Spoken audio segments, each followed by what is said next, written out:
A lone girl went up the stairs.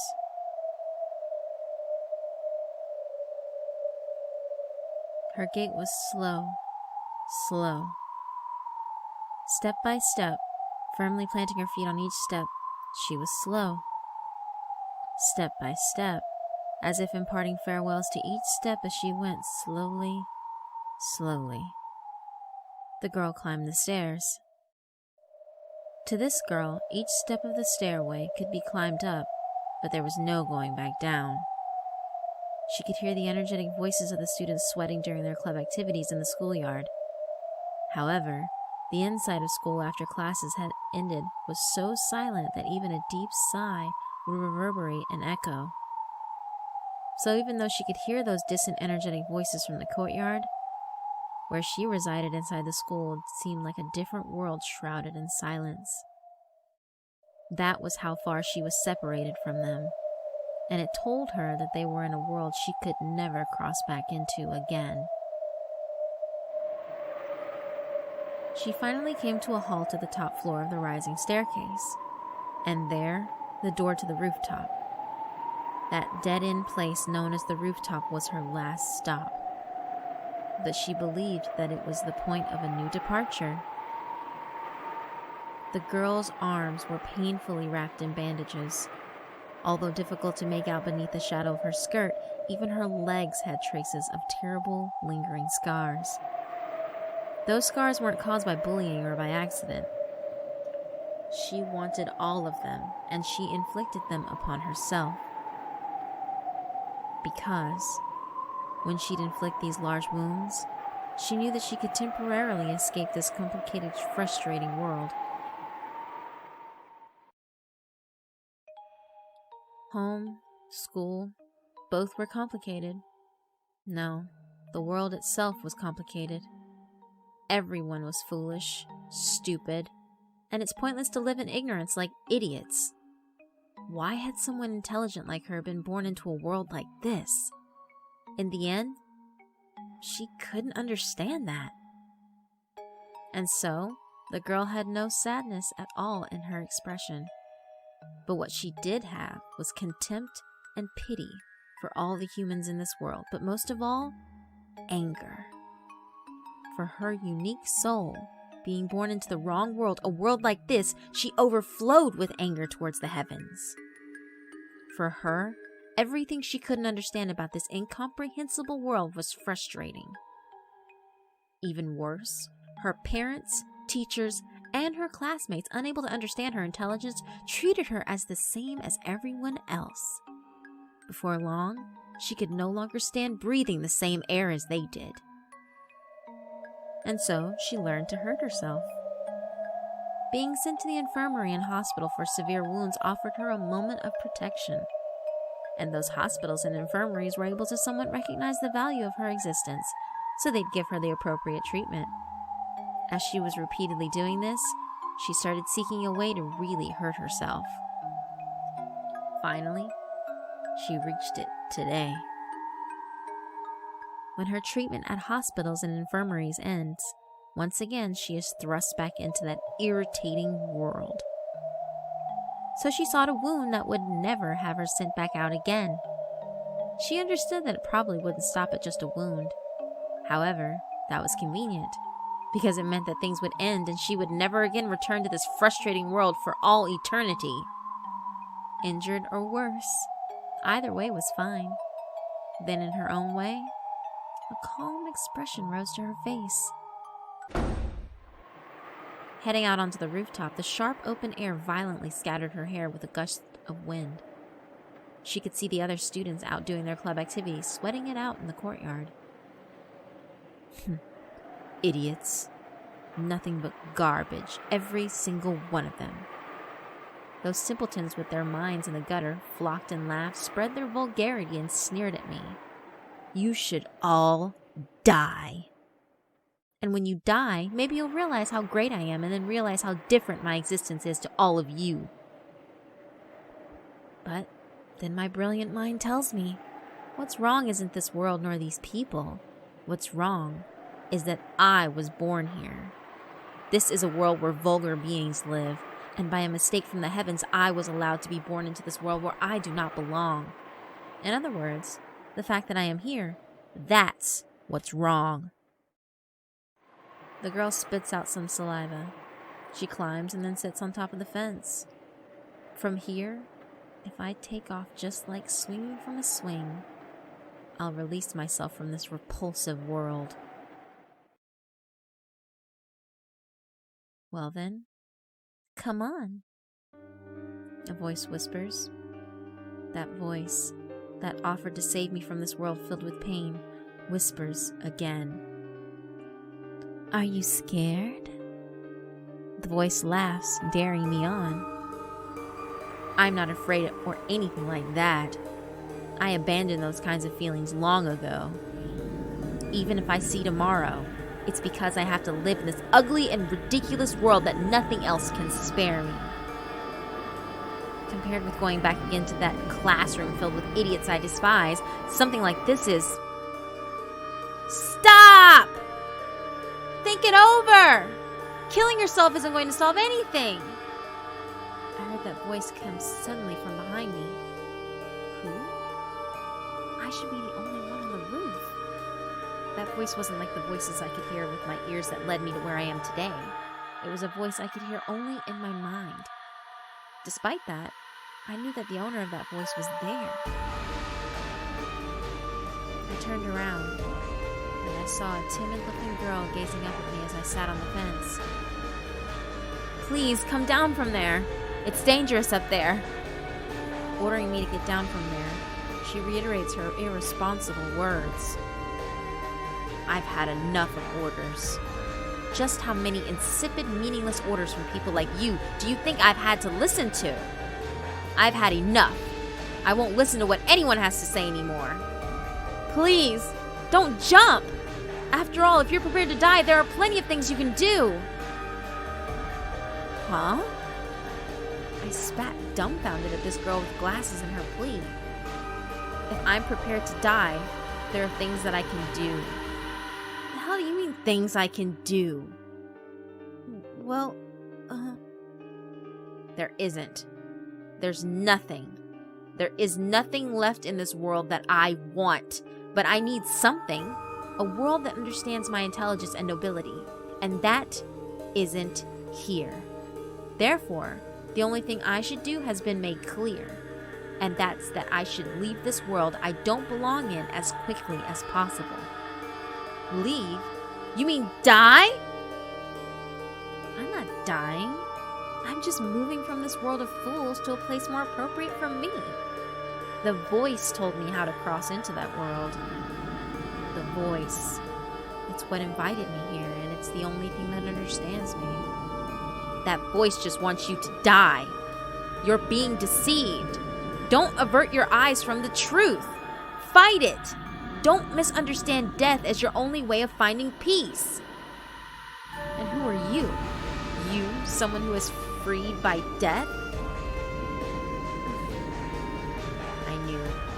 The girl recklessly standing up and involving herself by telling me not to die was actually not of this world. How funny. I've heard of gods of death, but this is the first I've seen of one saying live. It's true. I might already be dead, but I mean, it's not like I've been set free or anything like that. That you are in this world, even after death, just means that this world is suitable for you. For a fool with an inferior mind like you, it's quite suitable, wouldn't you say? I'm different. I am intelligent and noble. That's right, I'm a genius. Since I'm so different, I just cannot be understood in this foolish world. Yes, this is a world of black and white television. Since the television is black and white, no matter what is projected, it all comes out monochrome. For a full-color being such as myself, I can only see black and white in this world. There's a high-class world for me. Death will take me to that world. It is only my ferry. But... Later. Bye-bye. Well then, take me to that world that suits me. Wait! Ah! The girl atop the fence spreads both her arms and leaps into the sky. She doesn't look below her. While looking at the sky above, she flies into that deep blue world. Or at least she probably wanted to fly into that sky like that. However,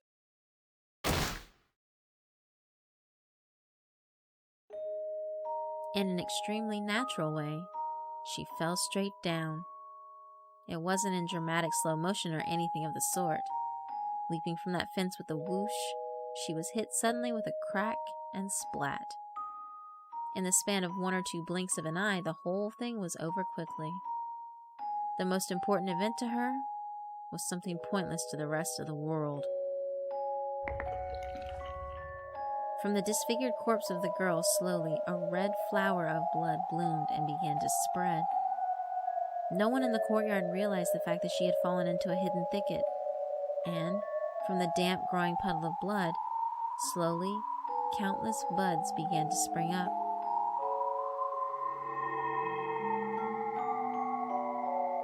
And those buds slowly spread and opened into large, characteristic flowers. Sucking the blood dyed a deep red. They were Higanbana. One after the other, the Higanbana began blooming en masse.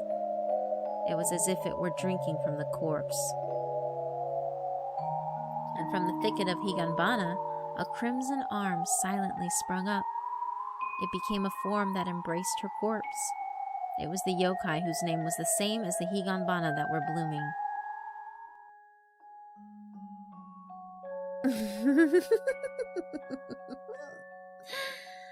You've waited quite a while, truly. Higanbana laughed, while holding the corpse of the girl tightly. As though imagining of a reunion with her dear friend after 100 years, an affectionate expression appeared on her face. Finally, from the corpse's mouth, slowly, something like a pale smoke came out. It was the girl's soul that had been freed from its cage of flesh. A miserable soul that despised this foolish world and believed that there would be another more suitable world for her. With her slender white fingers, Higanbana tampered with the soul that attempted to ascend into heaven as though teasing it. Oh my, what a truly miserable, shabby soul. It's really, truly to my liking. Looks like it really went and turned itself into a real delicacy.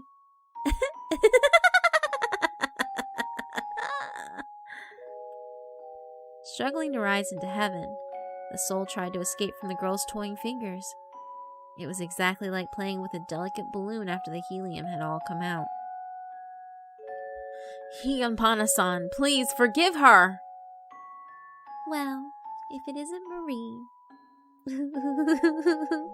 How do you do?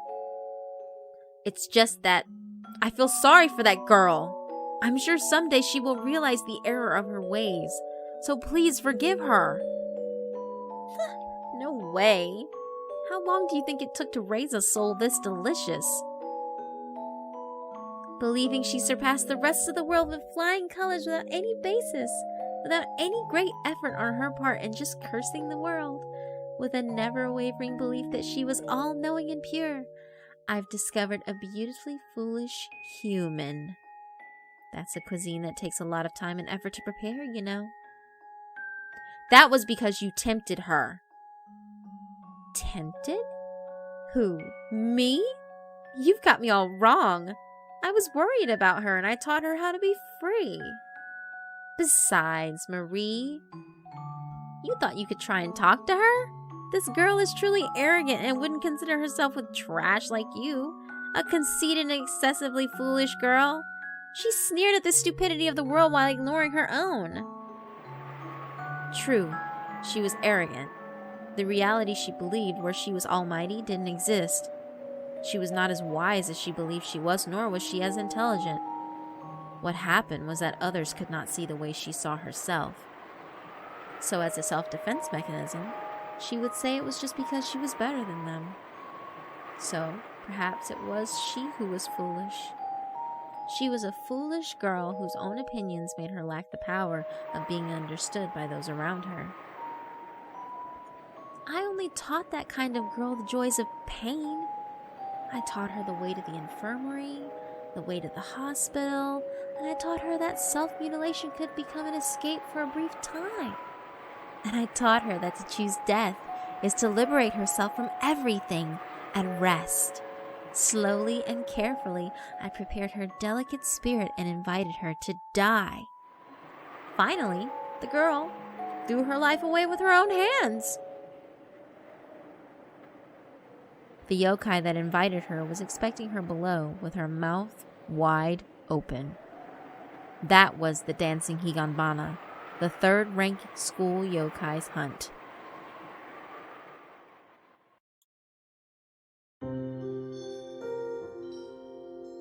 Higanbana stopped fiddling with the spirit that had been trying to flee to heaven with a giggle. Being removed from the trap as though it were relieved, the soul slowly started ascending to heaven. Her soul finally may understand. Death would not be a freedom nor a solution, and I thought that she would want to appreciate how so very precious life is. At Marie's prayer, Higanbana laughed. That's something you should realize while you're still living, right? Don't you think that it's unfair to understand that because you're dead? Marie could not respond. Now, this girl whose name she didn't even know, who had just come to appreciate the gift of life, had no way of taking it back. But even still, at the very least, she had wanted her to understand.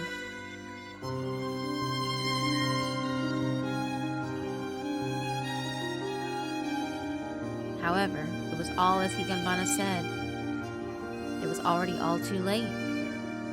If there was such a thing as rebirth, I would have hoped that in her next life she would live life to the fullest. However, Marie, who had already passed on, knew reincarnation doesn't exist. When someone dies, that is the end to everything. So her soul has no need to understand, appreciate, much less rest in peace, does it?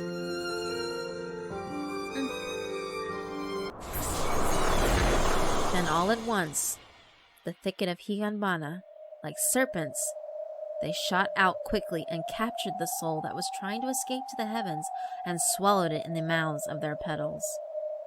I could see what looked like countless snakes imitating flowers leaping upon their prey all at once. The foolish and pitiful soul was greedily torn apart and swallowed by the flower's petals. Thank you for the meal, foolish girl. Sorry, but I don't even remember your name.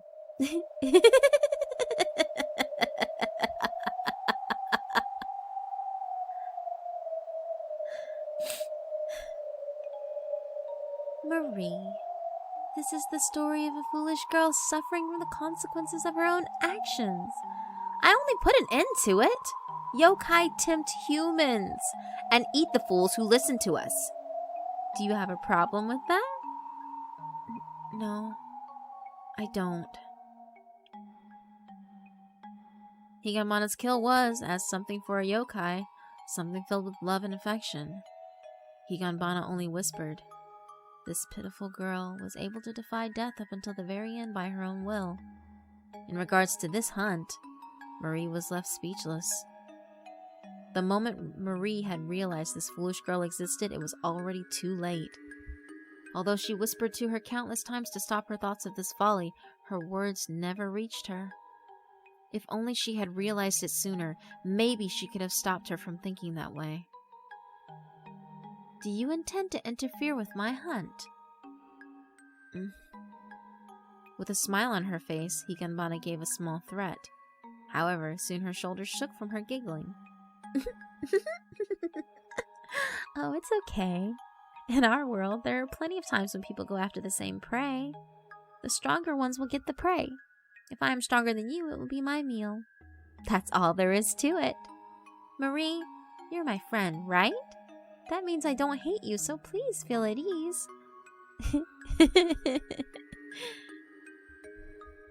Higanbana was clearly in a good mood. She had finally harvested the spoils she'd prepared for so long. The flavor of that spirit was most likely exceptional.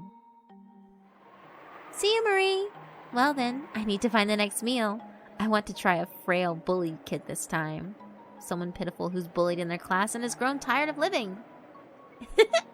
I'll sweetly whisper to that child and teach them the delight in escaping to the school infirmary. And from then on, I'll slowly invite them to die. I'm sure a pathetic girl like that is here, because this school is so very large and wide.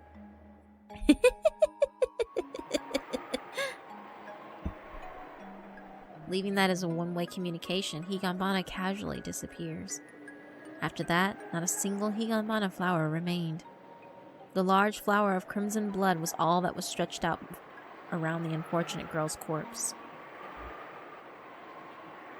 Even if Higanbana hadn't whispered to her, this girl would have followed the same route someday. However, if I had realized it earlier, I might have been able to make sure she didn't leave the straight and narrow. Higanbana will find another miserable victim like her and invite them to die.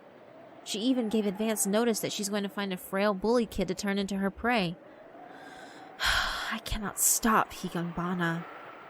But if I find someone likely to be tricked by her first, I may be able to advise them in order to keep them from being misled. Death will never be a resolution, nor a liberation. I was unable to help you realize this while you were alive. I'm sorry. Marie shifted close to the husk of the girl and softly stroked her face. She couldn't make that face peaceful, although she was able to at least close her eyes. Then she stood up and raised her eyes towards the enormous school building. She was Marie, the school yokai of the 8th rank, Mezo-Mezo-san Marie, a girl who passed it to death and was able to obtain the lowest seat of school yokai from her hapless fate. This is a tale of an enormous school boasting a vast number of classes and students, and this is a tale of the school yokai and tormented humans that reside within it.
From the moment Yukari Sakaki first knew what it meant to be a bullied child, she immediately became aware that she was a perfect nomination.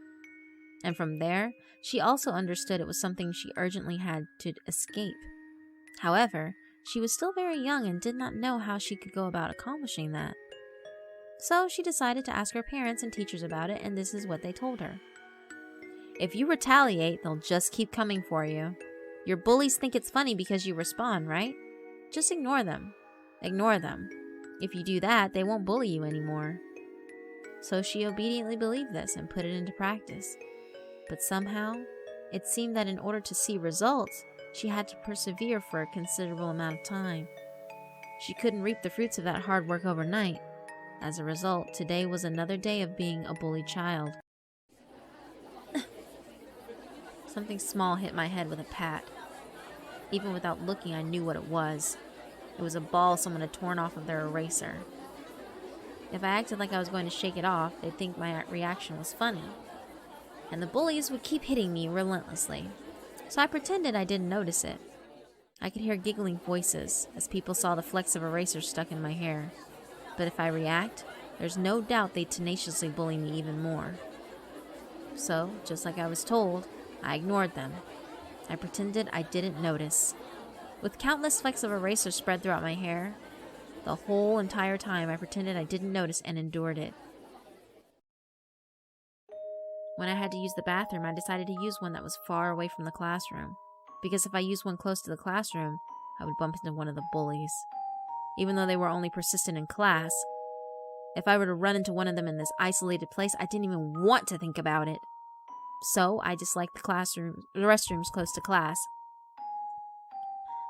And just like this, I would go to a different school building and use a different year's bathroom. It's not like I would decide which year of which class's bathroom I would use. However, the far classroom had a peculiar air that seemed territorial, because when I arrived, it seemed like I was visiting a foreign land. There wasn't even the slightest hint of a warm, welcoming atmosphere. Who is that? She's an upperclassman, right? What's she doing here? But if I go inside a stall like this and close the door, then I can isolate myself from everything. When I'm here, the bathroom stall fits the definition of a sanctuary. Furthermore, there wouldn't be any deck brushes or buckets tossed at me either. I kneeled down as though I'd been drained of all my strength, and with a small shake of my head, I covered my face with both hands. It wasn't because I wanted to cry. I just wanted to make my face warm by covering it with my hands. My completely chilled face almost felt like the same as my heart. It was cold and hurt so much, so I only wanted to warm it a little bit. Why? I wonder why my life at school is like this. I didn't know. I wondered, why do we go to a place like school? To be taught things? To practice things like multiplication and division or how to read and write kanji? I think we could do that kind of thing at home. Why do we have to learn this in school? I wonder why I have to go to school. I don't want to go. No, I don't want to be. Then it won't hurt. The pain in my heart would stop. Once the day is over, I can run away from school for a short time. But when the sun rises, another day will come. I can't escape. I cannot escape from this school that torments me. Is there no way? Somehow, isn't there anywhere I can run to? I know. There's nowhere. It would be so nice if I could run away. By slipping into a wooden pipe or hiding away in a mountain of tires, just like hide and seek. If I get seriously injured and I'm hospitalized, I wonder if I can escape.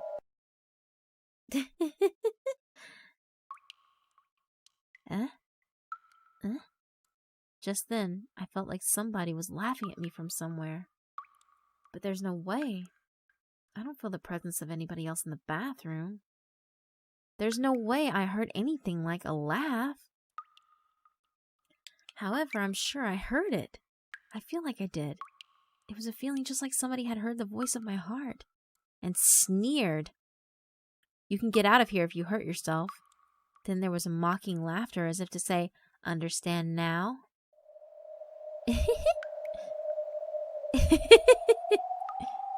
That someone continued giggling at me.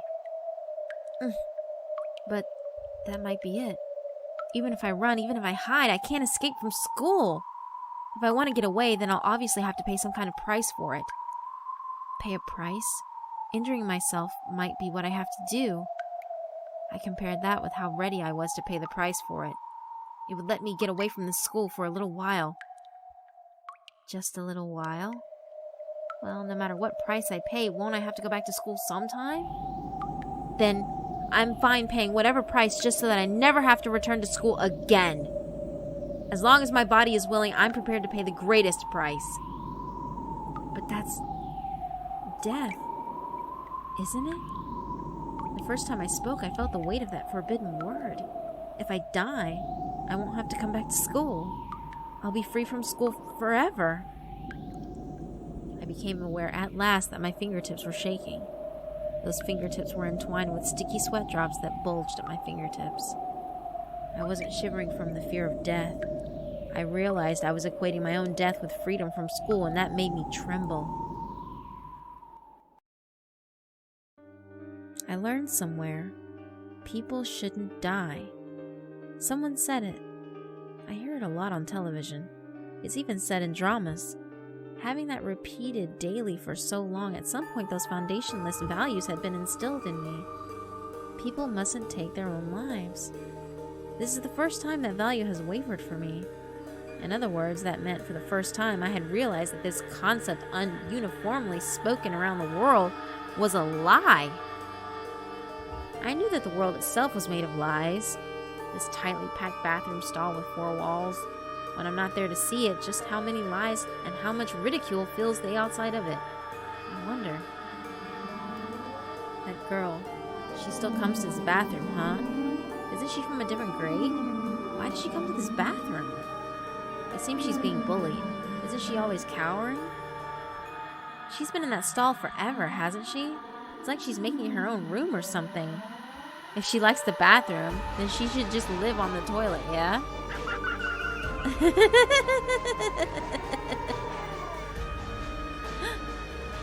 A voice like that shouldn't sound like laughter.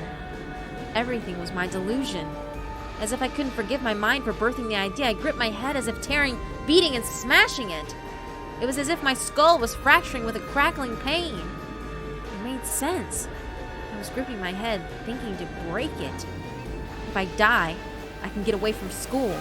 No matter how far I run, no matter where I hide, it's the only escape from this inescapable nightmare. I'll die. If I die, I can escape from here. It's useless. Death resolves nothing and offers no freedom! I had thought those tormenting words and voices of laughter were somehow my own delusions, but this voice was different. I couldn't hear it with my ears, but somehow I had heard it clearly, and that voice whispered to my heart and kindly gave me a clear response to my words that sought death. Those warm words someone had prayed to reach me were absolutely not from my imagination. Startled, I looked at the area around me. However, all that surrounded me were the white walls of the stall. With my eyes open, I can't hear the voice. With my eyes open, I couldn't sense it at all, but if I close my eyes, I really can hear a voice. No, I even felt as if someone was right next to me. Could it be a ghost or a yokai? Now that I think about it, didn't I hear in some bathroom there was this yokai known as Mezo-Mezo-san? But wasn't that in the old school bathrooms? No, if it's a bathroom in the school, she might be able to appear anywhere. Because I'm thinking of such a bad thing like killing myself, I might have drawn a yokai to me. In a moment, I thought I might be cursed and killed by a yokai. Instead of being afraid, rather, I was a little anxious. I was slightly anticipating the freedom that being murdered by a yokai could grant. But perhaps it wasn't that kind of a feeling.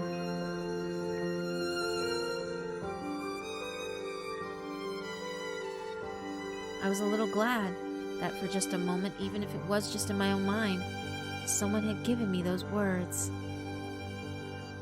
Who is it? Whose voice spoke with me? Saying that in my mind, once again the voice replied. This time I could hear it. I could hear it clearly. Dying is useless. Please, don't think of death as the way to save yourself. Who are you? Where are you talking to me from? Then the owner of the voice became silent. It was obvious it wasn't human. Then, it's probably a yokai. Yokai are much stronger than humans and bullies. After all, school for them shouldn't be anything to be afraid of. If only it could triumphantly expound its name. But the owner of the voice, as if it would be ashamed to bring its identity to light, was silent. In a panic, I apologized for what I had just asked. I'm sorry, but you're probably not human. Thank you for speaking with me.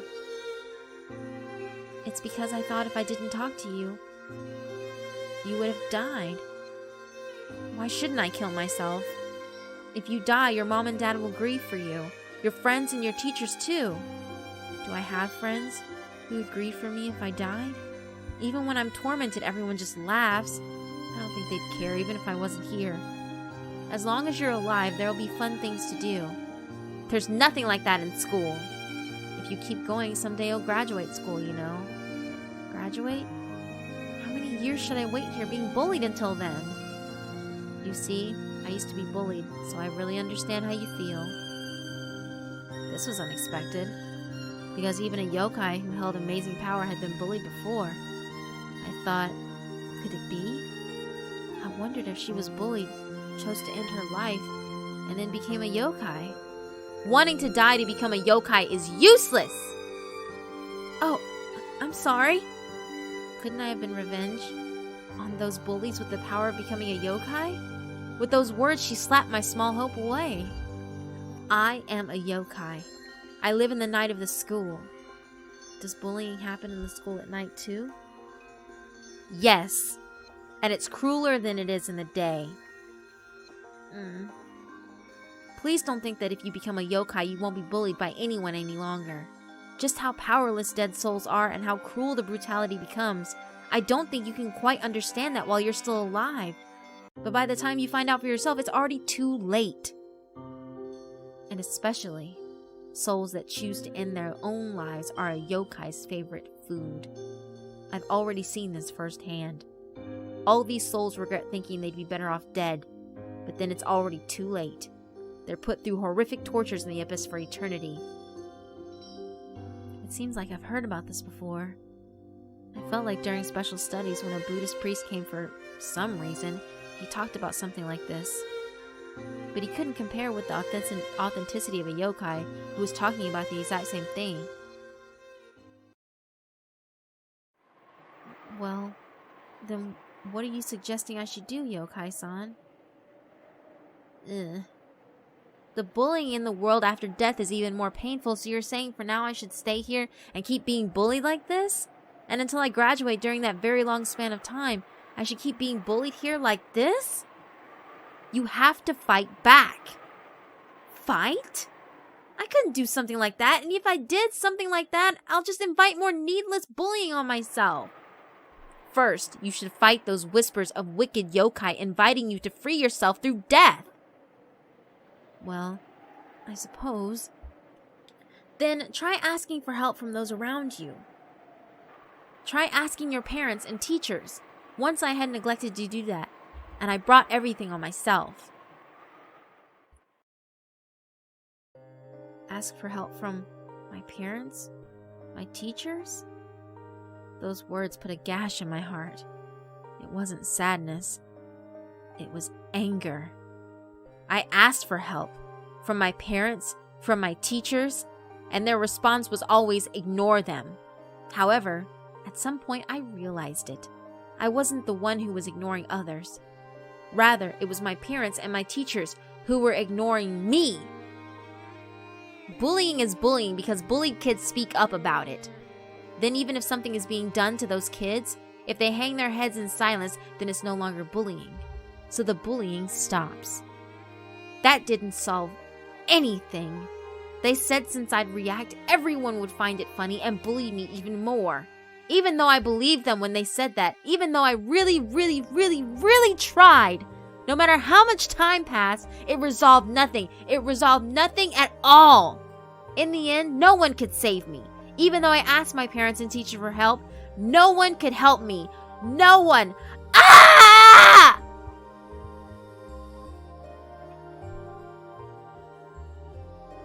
Marie only hung her head. This pitiful girl, Yukari Sakaki, she tried everything she was supposed to try. Believing the strict advice of ignoring the bullying, she had endured until today. And yet already, her heart was starting to come apart. And then before long, her ears started to receive the sweet whispers of yokai inviting her to kill herself. No, perhaps it was because she chose to hear them that she realized that she could escape if she were to die. Marie deeply, deeply sympathized with the girl. Yukari Sakaki once was a very average girl that one could find in any class. She wasn't particularly the target of any bullying. Unconsciously, she passed her days in peace, as bland as a shade of gray. She was quite an average girl. The assault of sudden misfortunes on her began a year ago. Her mother passed away in a traffic accident. That in itself deeply wounded her heart, but for her, the long period afterwards was painful.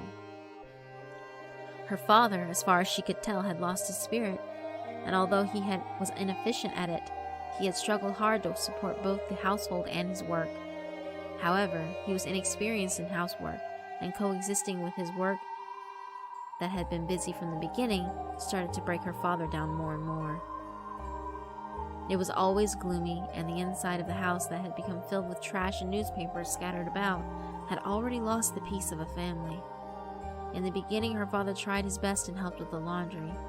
Yukari also helped, seeing her father was suffering, but then the gloomy atmosphere started to eat at her, and gradually her willpower was snatched away. So she started often wearing the same unwashed clothes, and they gradually started getting dirty. That was pointed out to her by her sharp-eyed classmates, but their words couldn't reach her worn-out ears. Then one day, Yukari realized. She realized she was being called filthy and foul, and that people in her class were talking about her behind her back. After her mother's death, even her father gradually began to get back on his feet. Whatever horrific emotional scars we might have, time will gently mend them. With that, when Yukari Sakaki returned to her former world, at some point, she had become a target for the bullies in class.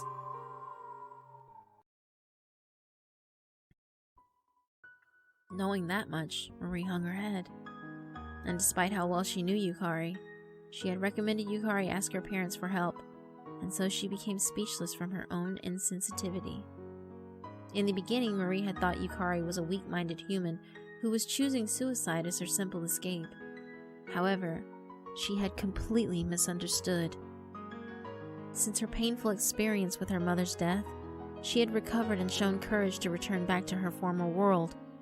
Even so, her own place in the world she had returned to had already disappeared, and yet she put up with and endured this senseless bullying. She asked her parents and her teachers and others for help, and she strictly adhered to and believed their irresponsible advice to just ignore it. In the end, she was reduced to cowering in this small bathroom stall, tasting her own tears. How could she call her a weak-minded human who simply chose suicide as an escape? Knowing that much, Marie believed it. Yukari, even though she hadn't realized it yet, was truly a strong person. And with that unfortunate and senseless bullying, and those whispers wishing to invite her death from the yokai, had crushed what little was left of her heart. If I ignore her like this, there's no way the other yokai will let this unfortunate, tasty-looking girl go. No, there's no way that Higanbana-san will overlook her. I have to save her. She already wanted to be saved by her father and her teachers, and since no one could save her, this time I have to save her. I understand. At a time like this, when you can't be saved by anyone, even so, if only there was someone who could save you. I understand that feeling more than anyone. Marie Moria decided. The 8th ranked of the school yokai, Mezo-Mezo-san Marie decided. She would save her. She decided she would save Yukari Sakaki from her torment.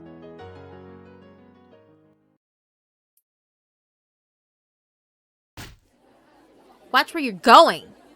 An uproar of laughter follows afterwards. Yukari Sakaki decided to run away at the same time school ended. Someone's gym bag knocked her in the back. Staggering from that, she bumped her head against the wall, and the girls showered her with those words of scorn. They were the only ones always finding fault with Yukari. They were her bullies. The entire class bullied her, or perhaps they approved of it. Among them, there was the leader of a particularly persistent, ill-reputed gang. What? If you got something you want to say, then say it! That was clearly meant to provoke her. In response, no matter what she said, she would be ridiculed, or it would just rouse them to bully her even more. So Yukari bit her lip, endured her inner emotions, and cooled them. She couldn't even let her eyes meet theirs. In truth, she had to keep moving. If she were to stop here like this, just by turning around even halfway, she would lose what power of ignoring the bullies had. And so, without showing them any more of a reaction than that, she quickly left. At her back, snickers, haughty laughs, sarcastic laughs, sniggers, every sort of sneer was tossed at her. I had to keep going. Since I reacted, everyone is amused. I'm glad I kept going after reacting. But how long do I have to keep doing this until I'm saved, I wonder? At that time for Yukari, naturally there was no answer. No, there was one. And if she had to think of it yesterday, the yokai told her. But now, Yukari couldn't think of it. Yukari's heart had turned to ice, and as she forced herself not to think of anything, she walks down the hallway. Not in a hurried pace, but as she always does. If they were to even see her running off from the classroom, they might have taken that as her showing them a reaction. When Yukari was gone, the classroom returned to the usual bustle during the break period. Mysteriously, that scene, when Yukari was no longer there, like an optical illusion, it seemed as if the existence of bullying had disappeared entirely. It seemed like an entirely ordinary break. The only one still talking about Yukari was that group of bullies. They were having a friendly chat about how best to harass Yukari next time. It was exactly like this. That bitch, she keeps fucking ignoring us. I am so gonna make her cry. She is seriously unbelievable. Or piss her off, that'd be a freaking riot. She seems like the spazzing type. How about bringing a box cutter? I'd laugh, that would so make me laugh. I think she should cry. I'd get a real thrill out of seeing her cry. Crying? She has probably already been crying, I tell ya. She's totally a spaz, that girl. I think crying is the way to go. Ozaki-kun, what do you think? Being asked that, the eyes of the bullies gather on a lone boy. Even though he was 2 grades above them, he passed for a particularly large physique. The boy called Ozaki was their ringleader. He was the perpetrator who hit Yukari with his gym bag. Me? Either way is fine. But his expression was the opposite of his words. I don't mind if we cut her or if we make her cry. I'm pissed off. That inconsiderate attitude she has, like I'm not even bothered, fucking pisses me off. When he was speaking like it was a pleasant topic, he grinned wide. To them, bullying Yukari Sakaki was a sport. In sports, it's not about the result, but it's about enjoying the spirit of the competition. To them, bullying Yukari Sakaki was no different. To them, driving a girl to cry or making them go into a frenzy, whether those things go to plan or betray their expectations, either way is fine. The process itself was truly fun. That is something that they probably knew best, and bullying Yukari Sakaki was just that. To them, it was a game, and because they appreciated it and laughed, even for the entire class, it was a game. She thinks she can just ignore us like that? She should cry because we want her to cry. We'll put an end to her smugness for sure. After all, that girl, her clothes, they're both dirty. Which means she stinks. Since Yukari was wearing the same clothes for some time, it was true they had gotten dirty. However, that was only temporary. After she recovered from the sadness of losing her mother, she hasn't repeated the same offense since then, even once. But because people were saying Yukari Sakaki's clothes were dirty and smelly, no matter what clothes she tried to wear or what fragrance she tried, it didn't matter. The assessment she faced had become exactly that. But hey, Ozaki-kun, don't you think we'll be in deep shit if we take it too far and she writes a will or something? No, of course not. For real? Well, I mean, come on. Even during that time with that one girl, she didn't write a will, did she? The bullied kids all met each other's eyes. Ah, they said as they put in an expression like they'd remembered and gestured with a clap of their hands. It was just like they had forgotten what they ate for dinner last night, and their reaction showed that moment of finally remembering it. That's how they treated it. You're right, that did happen. It did. I mean, I'd completely forgotten. She didn't kill herself. It just looked like an accident. Just a simple old accident. She just slipped right off the roof. One of those awful accidents. The teacher even said there was no evidence of her being bullied, right? That's right. That wasn't bullying at all. As officially recognized by the teacher. That's why there's no way Sakaki's gonna off herself. Even if she dies, it'll just be an accident. There's no way she'll write a will. I guess you're right. I mean, who the hell is bullying Sakaki anyway? We aren't bullying her, right? Of course we aren't. We're so affectionate and loving. The leader, M.Zakky, was mumbling something in slang that only they could understand. And it was a big success, so laughter spread throughout the class. They didn't know what he had said, but it wasn't hard to imagine it was something insulting Yukari Sakaki. Marie was watching the exchange in the shadows of the classroom, her eyes fixed on M.Zakky, who was repeating those words ridiculing Yukari.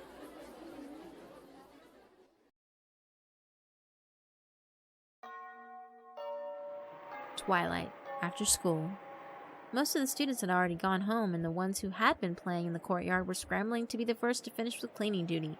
It was that sort of evening. While smacking his lips, M.Zakky once again passed under the school gate. His parents were both working and wouldn't be home until late, so it was his daily routine to drop in at a friend's house without going straight home. After that, he'd go back home and wait for his parents while watching TV. As he thought about that on his way home, he noticed he didn't have his key. But I'm sure I had it. Maybe I dropped it at school? I shouldn't have... Ugh! Going home to an empty house and fishing out his key from his pocket in front of the door would have been normal for M.Zakky. But today he was suddenly incapable of such a routine task. He kept smacking his lips over and over again, and this small and unexpected misfortune. His key wasn't at his friend's house he'd stopped by at. He retraced his steps for the entire day, and the last place he arrived was at the school gates.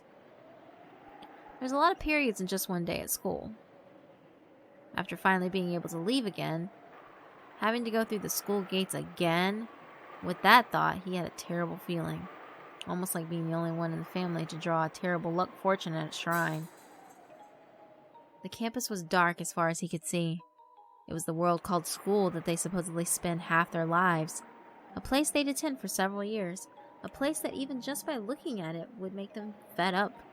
School. Still, when swallowed by the twilight, the school building and the entrance looked like a scene he had never seen before. And now, he became self-aware.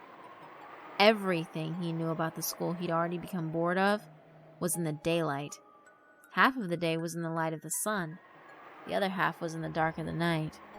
Stretching inside the darkness, the large entranceway had a gaping emptiness to it. It looked like a gargantuan creature's mouth that would crush and devour a human being. And so, M.Zakky reluctantly passed through the crevices of its gums into the hatchway. Was my key with me when I was at the shoe rack? Shit, I can't remember! He looked all around the front of the shoe rack, but couldn't find anything that looked like a key. Even after looking under the matting in the rack, he couldn't see his key. If it's not here, he'd have to take off his shoes and slip in his indoor slippers. As far as M.Zakky was concerned, doing that was more unpleasant than having to go back through the school gates again after already going home once. He had put on the same slippers just as he had during the daylight hours. However, he did not expect it would be so cold, damp, and this heavy after nightfall. The gloomy hallway of the school building was so long he felt as though it continued on for an eternity. In the darkness, a one-eyed monster glared at him with its red eyes shining with displeasure. In the day, it was just a fire alarm. He wouldn't even think twice about it. The school of the night and the school of the day were very different. Different places, even different dimensions. It was about this time that he recalled the numerous ghost stories about the school at night. The story of a past principal who would kidnap kids, spiriting them away. It said that one of the paintings of the past principals decorating the principal's office would glare and its eyes would shine in the night. Speaking of which, there was a story about the infirmary, too. That's right. I just remembered. The curse of the dancing Western doll. An out-of-place Western doll had been set on top of the medicine shelves in the infirmary. If I remember right, they said every night it would start to dance. I wonder if I'll hear some strange sounds or something coming from that pitch-black infirmary. M.Zakky thought as he quickly passed the infirmary and dashed up the stairs. Once he had started running, there was no stopping him. He held his breath, and like a bolt of lightning, he shot off until he reached the classroom. And flying into the classroom, he flipped the light switch. The fluorescent lamps made dry, buzzing sounds and flickered with blinding light.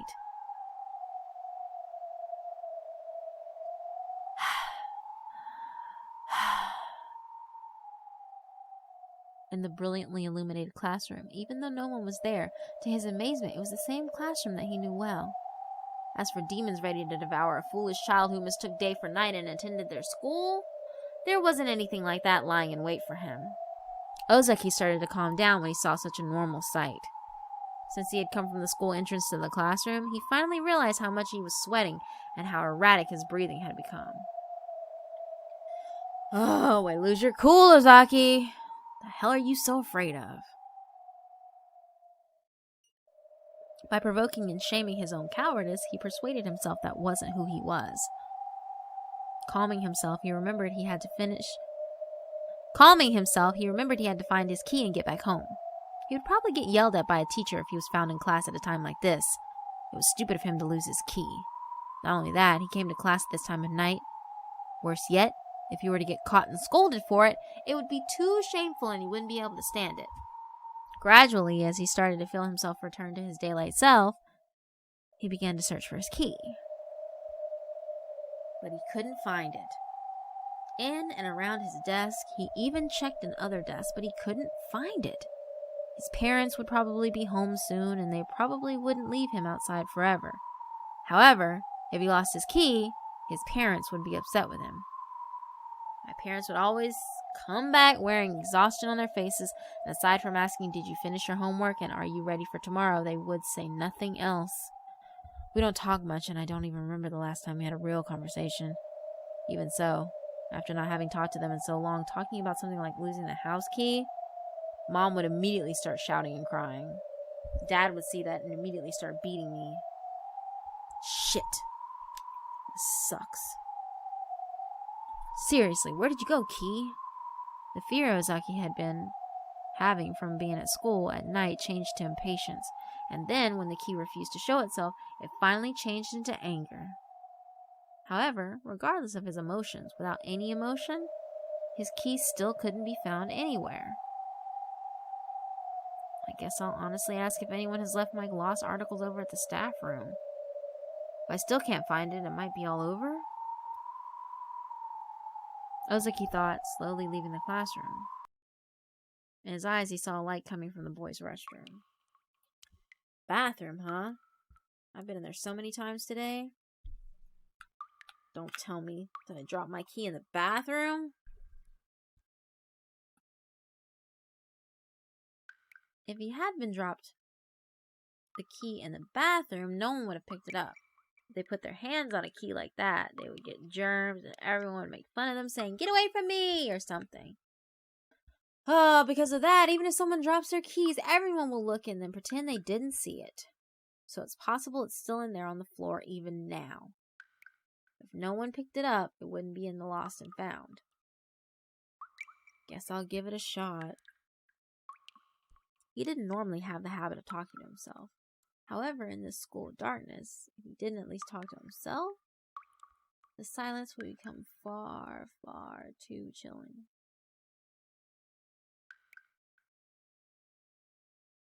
Slowly, he peeked into the boys' restroom. On the floor, there was no silver color indicating his key was there. Even though he thought it was impossible, he still looked in each of the urinals. If it was in some place like that, that would be the worst. My precious key would have been soaking in the urinals all day. It would reek of piss, and no matter how much I'd wash it, there's no way I could get that smell out. And if I walked around with that foul key, there's no telling how many jeers I'd get from tomorrow onwards. That would be the worst. If it was in one of these, that would be the absolute worst. I don't want to find it here. So, after checking all the urinals and confirming that none of them had his key in them, M.Zakky felt a slight relief. Suddenly, he was laughed at. With a gih, he was laughed at. Directly behind him, some monster was laughing with a gih at his relief. M.Zakky choked and stood frozen. His eyes opened wide, and from all the pores on his skin, a foul-smelling sweat suddenly started to gush out. Seeing his figure from behind as he did so, once again, the monster laughed with the gih. This time, he understood. It wasn't a laugh. It was a door. Behind him, a large bathroom stall door made an unpleasant screeching sound. "Don't fuck with me. You can't scare me," he said strongly, but his words were shaking, and all that did was remind him once again just how scared he was. Even so, that moment of pleasure when the power of all his fears drained away was indescribably comforting. While bathing in that comfort, M.Zakky's eyes locked onto a silver gleam.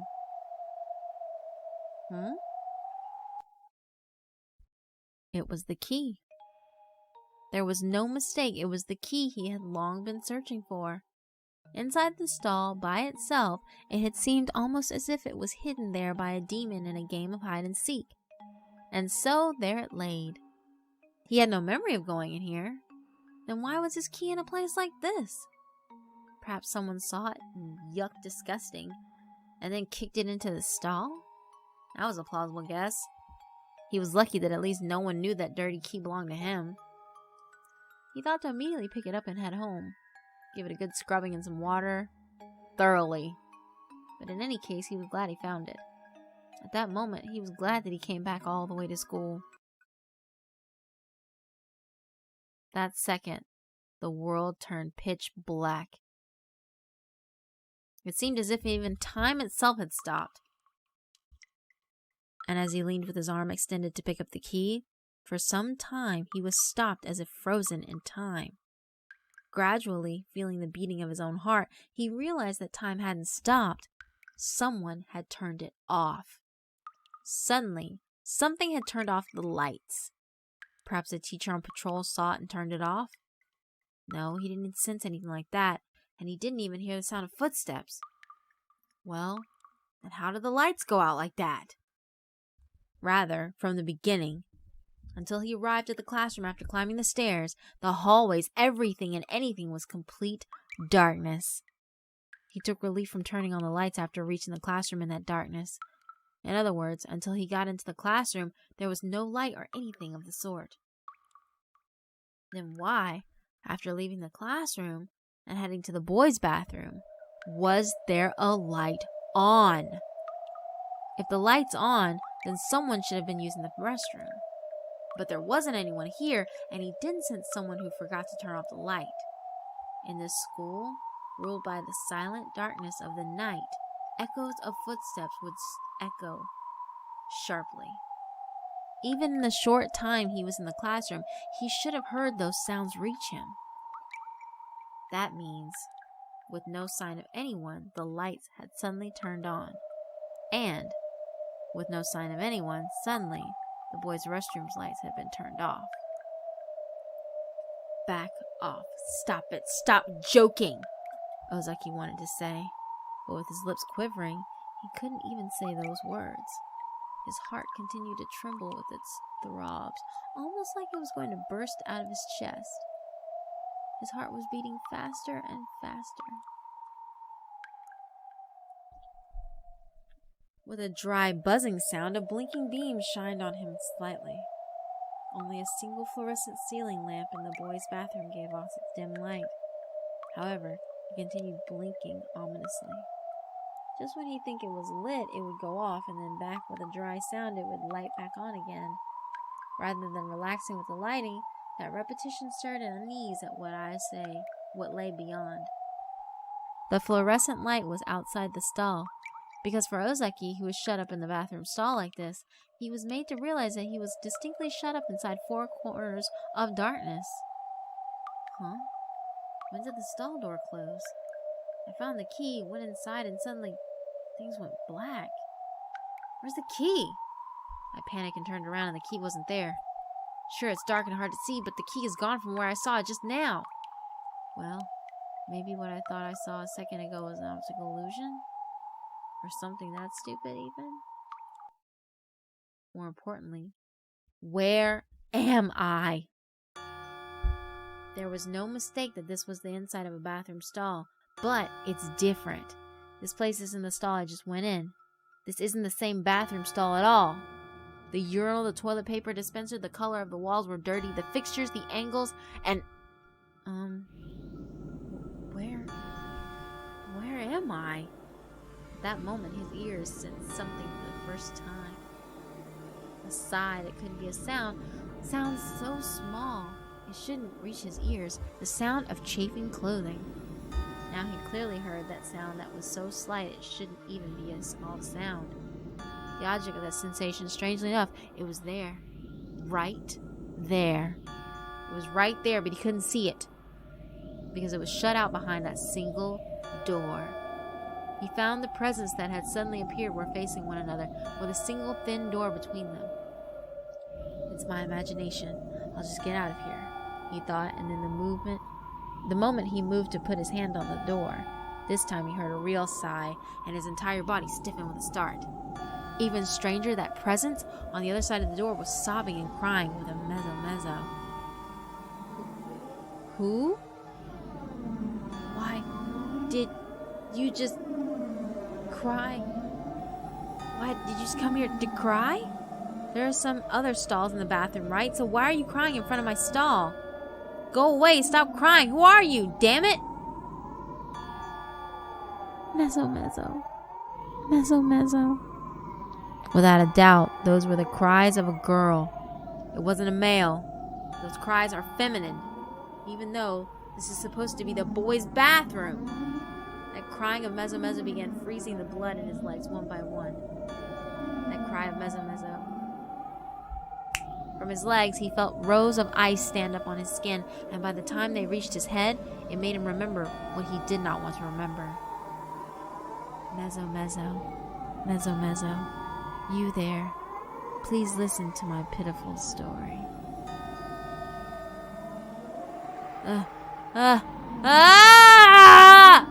It's a lie! A lie! The story of Mezzo-san, it's a lie, right? A lie, right? It's a lie! A lie! The inside of his throat swelled up and a suffocating sensation welled up inside him. The inside of his head began to whirl in circles, and it seemed like his eyes were going to roll back in his head. What a joke this is! What a joke! They're laughing. I'm panicking. They're laughing, and this is bad. Mezzo.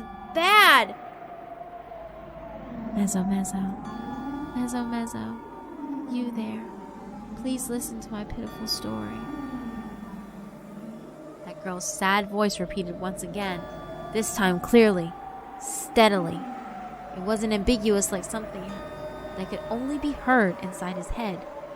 It mingled with his heart's palpitation and the dry flickering sound of the blinking fluorescent light. It was a voice he felt distinctly and directly in his eardrums. M.Zakky was just about to let loose a groan in reply to that voice.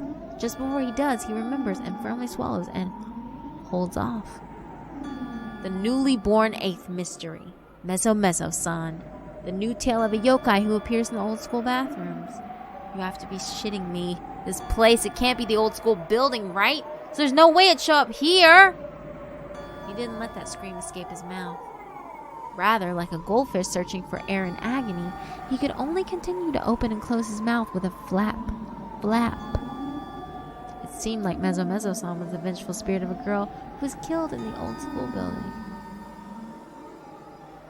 It appears when people came into the bathroom it was killed in. And it seems to ask people to hear about the time it was killed. There are rules. When Mezzo-san says to please listen to his pitiful story, it mustn't respond. And I can't try seeing what it looks like. Until Mezzo-san leaves without speaking a word, I have to grit and bear it. If I break those rules, I'll be killed. The only thing weak about it is its voice. Its true form monstrous, so it'll embrace me with its tremendous rotten tree trunk. Crush every bone in my body, killing me.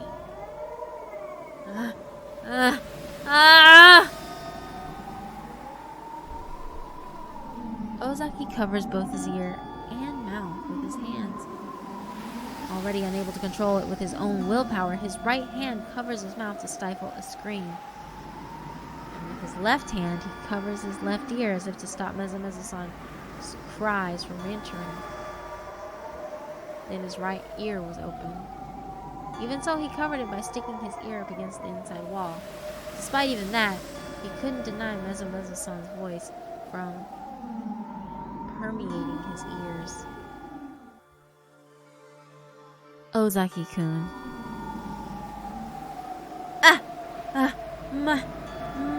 My name! Mezo-Mezo-san clearly just called my name. I know. It knows who I am. It can see me. It knows why I'm here. It sees me.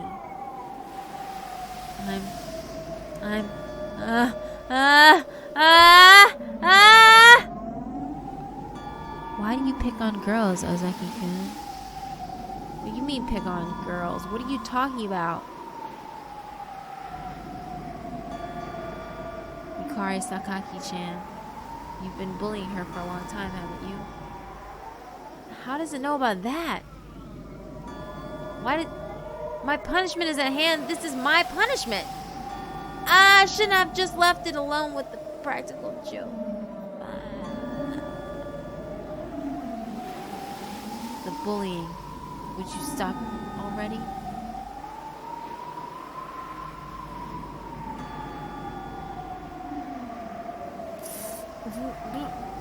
Without thinking, Ozaki had blurted out something that seemed like an answer. Panicked at that, he swallowed. But with the voice he seemingly blurted out. The light from the only fluorescent lamp, breaking with a pop, went out entirely. Eh? What? What is it? What is it this time? As if it were grating or perhaps warping. A small sound began spreading throughout the entire bathroom. It was the great sounds of doors, windows, fixtures, tiles, faucets, and mirrors. It was quiet and overpowering. I was in a darkness where I couldn't even see my own fingertips. But on the other side of the single door, if I didn't have this door, that overpowering creature would surely be in grabbing distance, directly in front of my eyes. This quiet, thought-chilling and frightening sound, it's making me feel it's overpowering. Even in this darkness, he understood when it was happening. Even though he couldn't see anything, rather, on the contrary, he understood. Even though it was only ever so slightly, he had answered Mezo-Mezo-san's question. Mezo-Mezo-san, that girl. He could tell she was changing into something fearsome, terrifying, and grotesque. Even though all he had was a strange noise and her presence to go on, in that darkness, he could clearly tell what was happening. The evidence. Well, it was no longer a frail voice. If you bully again, there won't be a next time. While spurting out tears, drool, and snot, despite everything, he held back a scream. While holding his mouth and ears shut, Ozaki shook his head over and over. While all these incomprehensible fluids dripped and leaked, he shook and bowed his head over and over. In the stall of the old school building's lavatory, in that darkness, both of Ozaki's eyes were open, and while covering his ears and mouth, he bowed his head indefinitely. With sweat and tears, the snot and the drool plopping and dribbling, as if striking his head against the wall, he would continue nodding his head for all eternity. Noticing the old school building's entryway was open, a patrolling teacher took a look around, just in case, only to find him in that state.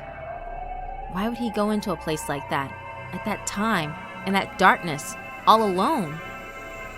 The teacher was not able to find an answer he was satisfied with to that question. In the first place, he couldn't even satisfactorily explain why he would come back to school after school was over. After all, the house key that he kept repeating was gone was right in his pocket the whole time. The teacher also knew the story of Mezo-Mezo-san. If other students heard about this, they would spread rumors, and the uproar would surely get out of hand. And if this awful clamor reached the vice principal's ears, it would become a troublesome fuss about who was responsible for it. That was why the teacher let Ozaki go without asking any questions. "I don't know what you saw here tonight, but you absolutely must make sure you never reveal it," he instructed.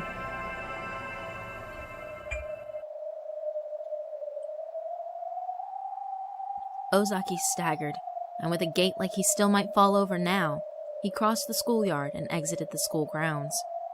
Staring intently at his back were non-human eyes. "Higanbana-san, how long have you been there?" "The whole time. Since the very start of your hunt." Higanbana giggled as she sat on top of the roof's fence, letting that long, beautiful cold hair flow. Marie stared. She was seeing off Ozaki's retreating figure through the school gates just over the fence. It would be nice if he would stop bullying Yukari-chan, but it's fine. After all, the school's 8th-ranking yokai Mezo-Mezo-san bit off half of his soul off as a warning. As you can see, it looks like he will stop. Starting tomorrow, I doubt that willpower to bully anyone will ever return to him.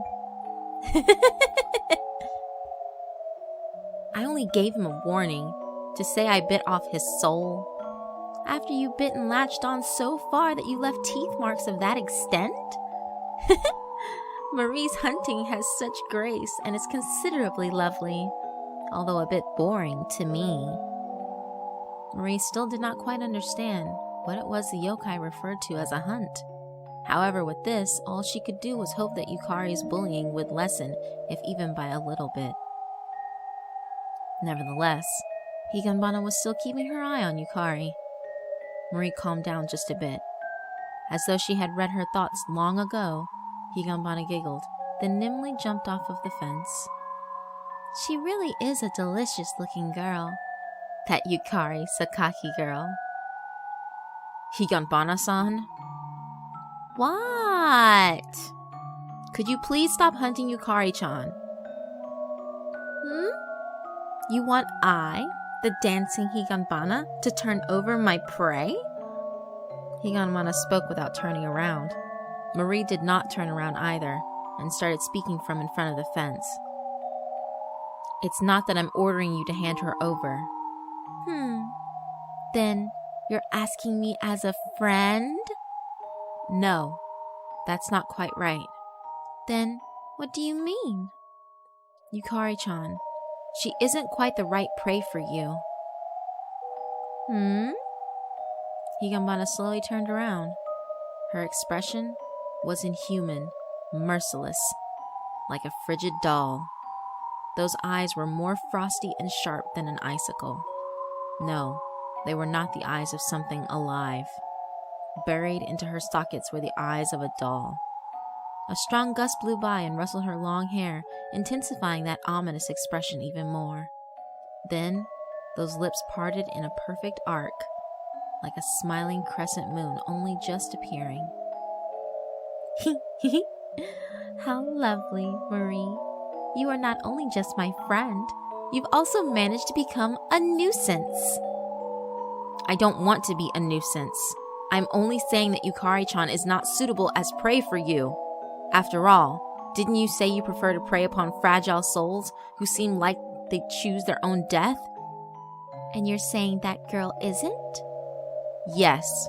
Yukari-chan is truly a strong girl. She managed to recover even from the sadness of losing her mother. True, she's being bullied and her heart seems to be crushed, but that is only for now. She will definitely take back her joy and stand strong again." "Well then, I'll have to whisper of death to her and prepare her like a delicacy before she stands strong again." I won't let you do that. I, Mezo Marie, will protect that girl.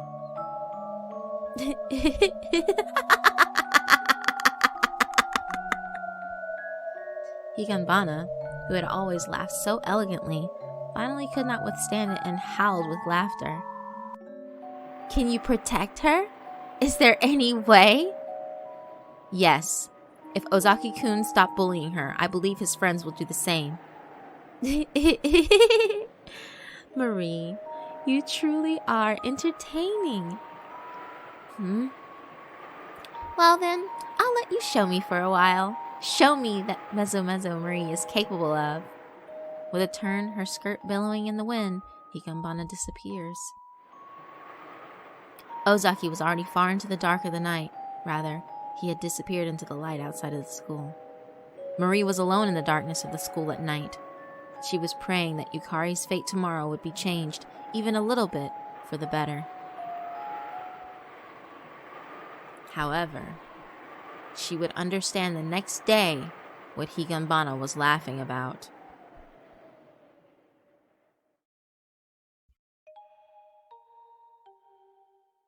Ozaki changed into an absent-minded child, and he did not bully Yukari again. However, the other bullies had not changed at all. Ozaki's not feeling so hot, so let's leave him alone. So today, let's just play around with Sakaki ourselves. So in the end, the bullying Yukari experienced did not change at all. I wanted to believe that just by removing Ozaki, I could save Yukari, but there's no way that could save her. When Ozaki's violence stopped today, that only benefited the other bullies. So in the end, what Marie had done was like putting a band-aid on a cancer patient. No, it was as if the night before never happened. Lunch break. Ozaki, as if he had lost his spirit, rested his head on the desk. And across from him, excited from having written graffiti on Yukari's desk, was the usual group of bullies. Ozaki had kept his promise to Mezo-san. Just as he promised in the old school building bathroom, he no longer bullied Yukari Sakaki. That being said, he didn't say he would stop everyone else from bullying her. Since she hadn't remembered to press him on that, Marie felt a little guilty. But even if Ozaki had said that, the bullying against Yukari probably wouldn't end that easily. That's probably wishful thinking. Yukari Sakaki's abuse is amusing to all of them. It wasn't as if Ozaki was happy that his followers were following in his footsteps. Ozaki was the only one not included in the fun. In that classroom atmosphere, he watched as she was bullied. It was as if nothing had changed. Now that I think about it, bullying has always been like that. People don't simply become bullies. The environment is where bullies are made. So taking away one bully made in that environment doesn't solve the problem. If I think back, even the abuse I received when I was human was like that too. With just the death of Kanamori-sensei, I thought I would be saved. Even if he were gone, as before, I would have still been bullied by the boys in class. The naive thought that becoming a yokai and getting my revenge on my teacher would be my salvation was something I now understood all the clearer. Higanbana-san probably knew that. She probably knew exactly how bullying worked. That's why the fact that I believed that my warning just one bully Ozaki would solve everything was no doubt comical to her. I couldn't see her. She's probably in the shadows somewhere watching me overcome with surprise like this and giggling. Before long, after finishing their scribbling on Yukari's seat, the ring of bullies dispersed. Their number, for the time being, was 4 people. I wonder if I should call each of those 4 people one after the other to the school at night and grant them a warning as Mezo-san in the same way I did to Ozaki. It's probably pointless. Those 4 might withdraw from their positions, but even if they did, other bullies would rise up and take over their roles.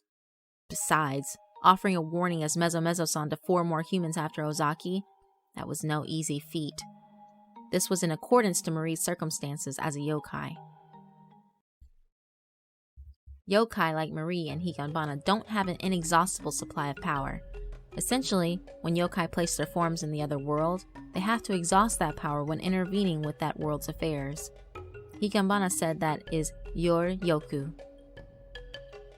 Representing a yokai's power, Yor-yoku means exactly as its characters are written. If one is a strong yokai like Higanbana, it's natural that they would have a large amount of Yor-yoku. A meager yokai like Marie naturally has a small amount of Yor-yoku.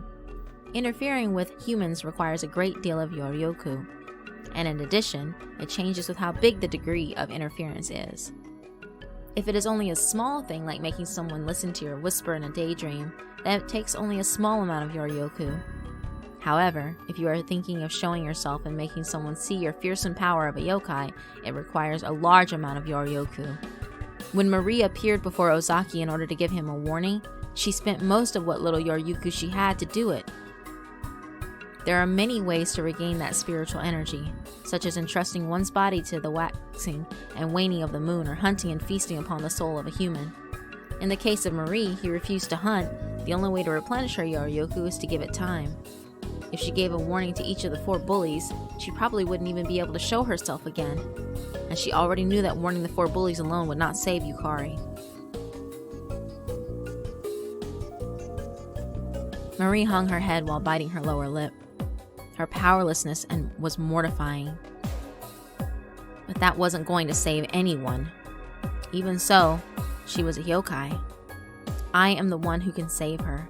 I absolutely have to save Yukari-chan. I have to. But how?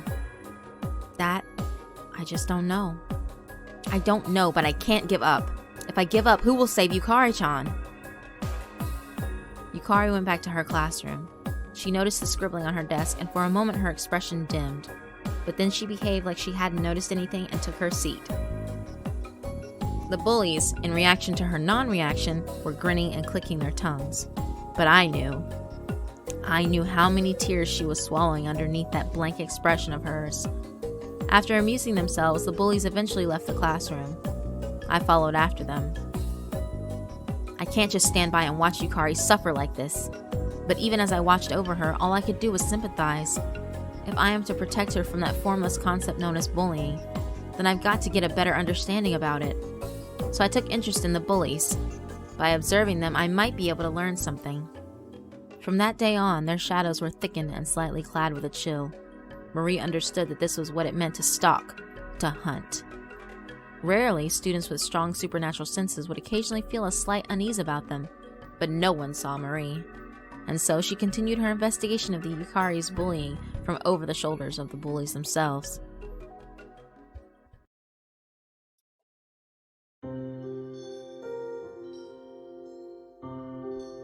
How are you doing, Marie? Well?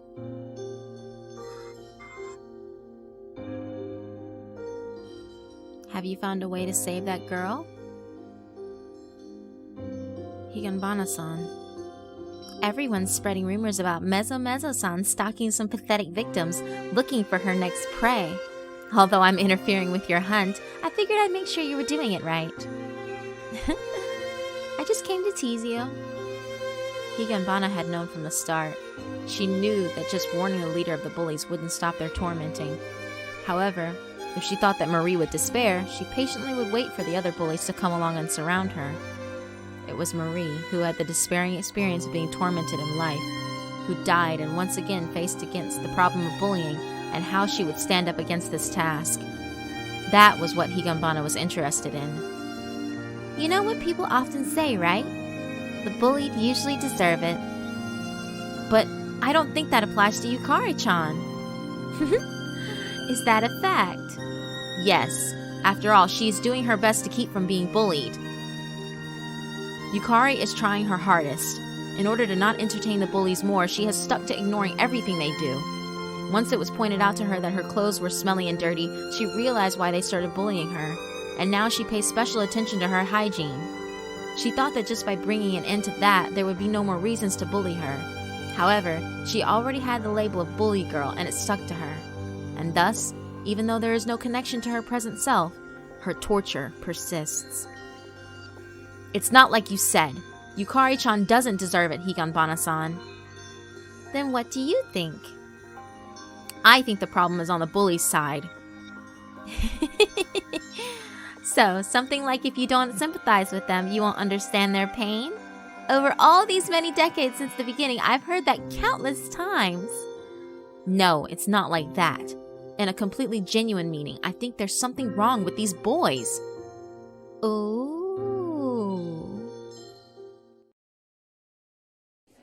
Please have a look. Over at the classroom. Could it be that Yukari Sakaki is being surrounded by all those bullies like always? No. Yukari-chan stayed home today. She caught a cold today, so she's absent. The cold is prevalent in the class, so taking an absent wasn't unexpected. Rather, it was practical. This was neither above nor below the norm. Was Higanbana supposed to see something in this classroom with his favorite tormentee, Yukari Sakaki, missing? She looked to where Marie was pointing with intrigue. Flap. Flap, flap, flap. By the curtains, they were relentlessly, violently kicking. The bullies were all gathered in one corner and kept kicking without uttering a word. It wasn't an uncommon sight to see the boys playfully beating on something in place of a punching bag. But what they were expressing wasn't playful. Hate. Frustration. Anger. Wordlessly turning those emotions into violence, they struck the curtains. This sucks! Lame. Normally they would be teasing Yukari Sakaki and playing pranks on her at her desk, but today she was absent, so they couldn't do that. They were grumbling out loud. It was as if they were grumbling because Yukari Sakaki went ahead and took the day off without asking them for permission first. Seriously, this pisses me off. My head is gonna explode if I don't get to pound that Sakaki. And that girl, what, she caught a cold? Seriously? Bullshit. When she's not here, it's so annoying. It's like the most annoying thing ever. They said something like she had to go to the hospital and she might not come anymore. It's like she should hurry up and come back so we can mess with her, you know? We're gonna freaking die of boredom. Fucking Sakaki. Stupid Sakaki. You stink. Just disappear. Fuck! While saying just disappear, the lamenting boys pouted inconsistently that Sakaki wasn't there. They took turns kicking the bunched curtains in their frustration over and over again. It's almost as if bullying is their drug and they're all addicts. Yes, I can see that too. Bullying is an act of establishing hierarchy in group-oriented society. And so if you're not constantly doing that, you'll become uncertain about your own ranking. And so people cannot stop bullying. Furthermore, aside from being creatures that run society, humans cannot escape their instinct to bully. Higanbana explained her theory, but Marie didn't think that was the case. It wasn't that she naively thought that humans were different from animals. It was because of a pure unease she felt. They made bullying Yukari a habit. She was their best way of having fun. So on days when Yukari wasn't there, they should have settled for the next best thing. But they did not.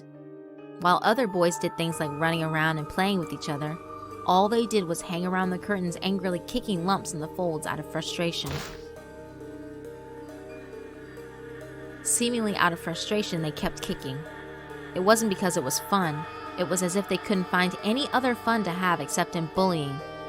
Marie saw that. After all, bullying is fun. So when you become a slave to that entertainment, it's not strange to become addicted, wouldn't you say?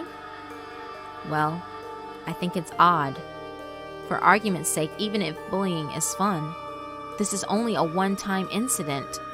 For them to get this upset over being unable to bully her for one day, just because Yukari-chan is taking one day off, I think that's a little odd.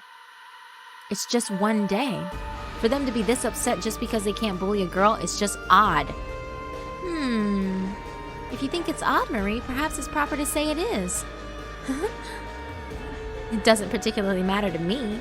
Perhaps I should hurry, corner Yukari and tempt her to end her own life. I'll carefully boil her and mix with that secret sauce you've given her, Marie. She'll be a wonderful bullied soul. And that will definitely have a good taste, no?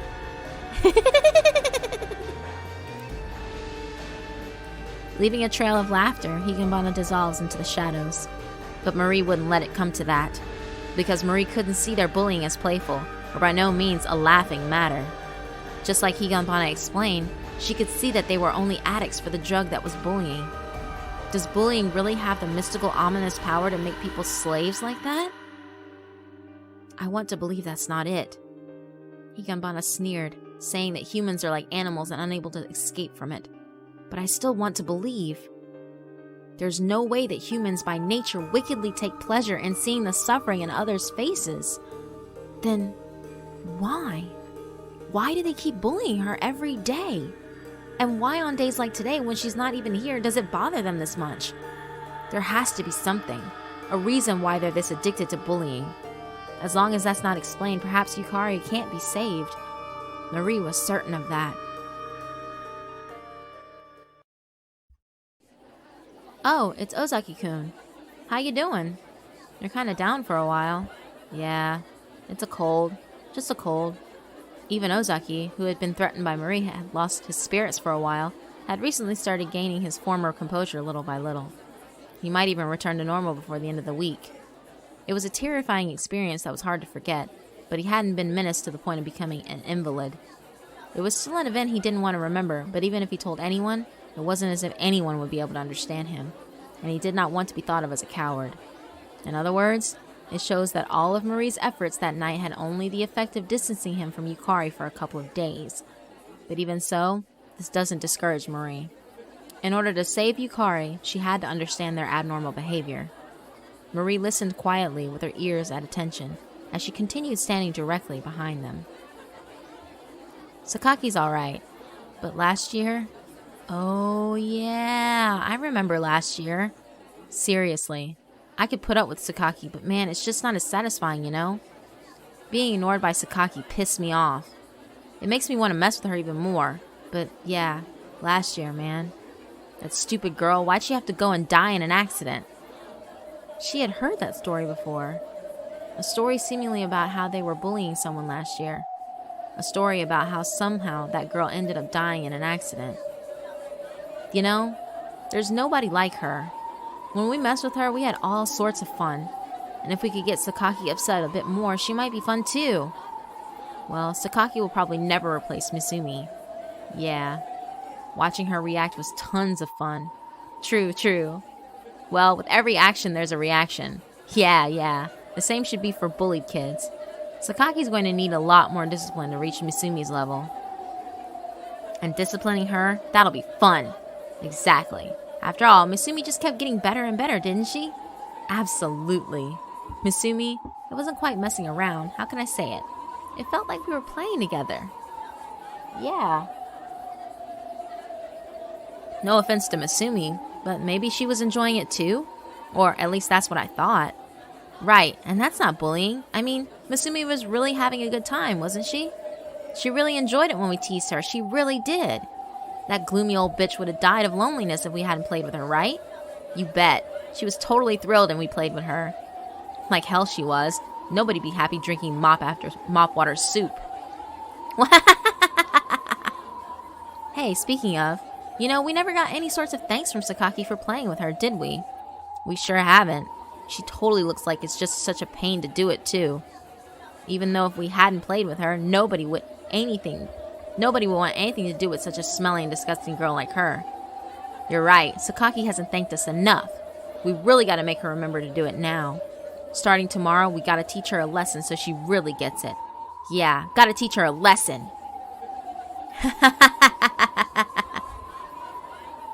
And just like that, they thought Yukari had to be grateful to them for bullying her? Their words were so callous that Marie wanted to cover her ears. For a little while, the boys were laughing in high spirits, but sooner or later, they grew tired of conversation and once again appeared as displeased as ever. Until Yukari comes back to school tomorrow, and they can bully her once more, their sour mood is unlikely to change. Marie separated herself from the boys for a moment and reorganized her thoughts. First of all, there was talk of the girl who apparently bullied last year. This student was bullied terribly and then died in an accident. But what intrigued Marie was that it seemed that all of them participated in this bullying last year. Normally, bullying is something that happens inside the same class. She had never heard of other kids from other classes specifically going out to bully someone. Then, maybe everyone in a group of bullies, were in the same class last year. Students at this school change classes with each new grade level. Since a single grade level has such a vast number of classes, it's not unusual to hardly know anyone in a new class. Because of that, it wasn't unusual for groups of students who had the same classes before to create groups. Those kids who used to be in class 6, they're kinda rough. They're always picking on Sakaki-san. I even feel bad for Sakaki-san. Seeing the displeased looking boys, the girls could be heard whispering. Marie drew closer to the girls and listened carefully over their shoulders. Hey, did you know? A long time ago there was a big ruckus in a neighboring class. Oh yeah, about that bully girl? Didn't somebody tell her to go jump and kill herself or something? And then she went over the railing? Crazy. Well, everyone used to be from class 6, even the bully girls. Oh yeah, I think I heard about that. A rumor that lots of bullies used to be in class 6. Didn't Sensei say it too? Something like, why are the former class 6 kids causing nothing but trouble? Oh man, why? Maybe it's because class 6 has nothing but bad kids in it? Say, do you remember? That story about the girl who fell off the roof and died being from class 6? They had to be talking about the girl named Misumi. They say her death was accidental, but it seems that the bully kids had to believe it was suicide, because it seems they were bullied to do so. Certainly, hearing about an accident from falling off the roof, that was strange. The roof wasn't even part of the classes, and students were prohibited access. And even if someone went out on the roof for a time, it was surrounded by a fence that couldn't be described as short. So from there, for a careless accident to happen like someone falling off the roof, that was really hard to imagine. Marie remembered the girl who threw herself off the roof. Having been tempted to kill herself by Higanbana and not listening despite being warned that if she didn't stop those thoughts, it would risk her life. The girl also climbed up the fence of her own free will and jumped. There was no possible way that anyone could go over the fence through some careless, thoughtless mistake. Which means, just as she thought, Misumi-san, the former class 6 victim, killed herself. Even though the roof was supposed to be off limits, there's no way she fell by accident. Well, yeah, it's totally impossible. You know, they say that she killed herself because the bullying was so cruel, but that's totally a rumor. I think the school covered it up by calling it an accident. You know the dead girl? I heard she was bullied by everyone in the class. By everyone? Yep, every last one of them. She was bullied by the entire class? Marie doubted her own ears. And of course, the girls she was overhearing doubted it too. Usually when talking about bullying, it's only a couple of people. Then the majority of the class would be onlookers or possibly might even cheer it on, but that wouldn't count as bullying. So the entire class was actively bullying that girl? Yup. I heard that all of class 6 bullied her. Seriously, most of the time it was a situation where they'd all gang up on her and beat the crap out of her. But looking at Ozaki-kun and the others, you get a feel for it. Like that former class 6 seriously loved to bully people. Even now, since they can't bully, Sakaki-san, they're taking out their frustrations by kicking the curtains, aren't they? I wonder if bullying is actually all that fun. Those guys are always saying that, aren't they? Last year's girl was the best, the most incredible fun they'd ever had. They're never gonna be satisfied with just Sakaki. Seriously? Bullying just because of that? How mean! Hearing up to that point, Marie separated herself from the girls. It's a bit painful for a yokai to face the sunlight. Entering the shadows, she once again tried piecing the puzzles together based on what she had heard. Last year, something happened in class 6, and the children who became bullies in class 6, they were rumored to have been scattered among all the other classes. To comprehend the persistent bullying of Yukari, she had the feeling she would have to understand what happened in class 6 last year. Are they really just ordinary bullies? Higanbana and the other classmates seemed to think that. However, Marie could not accept that as the truth, and she became more determined to investigate further. She could not figure out a method to rescue Yukari now, but she planned to do whatever it took. From that day, Marie wouldn't come to the classroom again. Just while Marie investigates, Yukari will need to withstand the bullying. And Marie could only pray that Yukari does not lend her ear to Higanbana or the temptations of other yokai. However, in a way that neither Marie nor Yukari could have ever imagined, Yukari's bullying was going to meet a sudden end.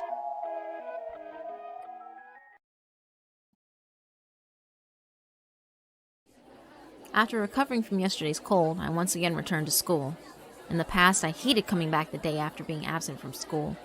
I would be afraid that in that one day I was gone, everything would completely change, and that I would be the only one who was left out. I should feel lucky that didn't happen this time. Actually, perhaps I should say unlucky. In that one day I was gone, nothing happened or changed. Today was the same as any other school day. Those bullies would follow me around, and my exhausting torment would continue. Since I came back to school today, they'd be able to jeer openly with things like, "You reek and get away from me," even though there's no possible way I would be smelling now. Regardless, they would pinch their noses, acting like some sort of terrible stench was coming from me, and mock me. I mustn't react. If I react, they'll have even more fun. So for them, if I don't give them any reaction, they shouldn't be able to find anything fun about it. They bully me because I'm human. If I do not speak and do not react, like a stone Jesus statue, they would have no reason to bully me. I am stone. Believing that for today, I set out to endure the long day ahead. She would never have imagined that all her mornings, not just today, but for every day after that, would be different.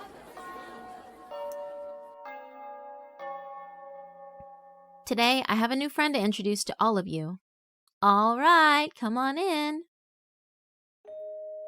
The morning homeroom stirred with sound at the sudden announcement the teacher gave. Wow, a transfer student. This town has large factories and companies. Depending on parental circumstances and the like, without any regard for the season, people transferring in were frequent occurrences. While if this were any other school, it would have been rare to have a transfer student come at this point in the semester. But here, it's hardly unusual. Even so, the event of introducing a transfer student was a rare thing. The class was murmuring in an out-of-place way. I'm Reiko Osumi. It's a pleasure to meet you. Either she was not very good at public speaking or she was just too nervous. It was a self-introduction made with a voice that seemed it would vanish. She was fair-skinned, a girl like a doll. Perhaps it would be better to say she gave the impression of being a very frail girl. It seemed like she was trying hard to show us she was energetic, but instead it came off as pitiful. And that solidified as my impression of her. Since we now have a transfer student, we'll be changing seats. If you can't see well from where you're designated, please let me know. A drawing specifically created for changing seats made it so that the change would be completely random. My seat is now 2 seats from the front of the same row as my original. Sitting in front of me is the new transfer student. Nice to meet you. Nice to meet you too. I'm Sakaki. If there's anything you need help with, you can ask me anything. There's a lot I don't understand. To tell the truth, I still don't even know the road to get to school all that well. Well then, do you know how to get home today? The truth is, I'm not sure.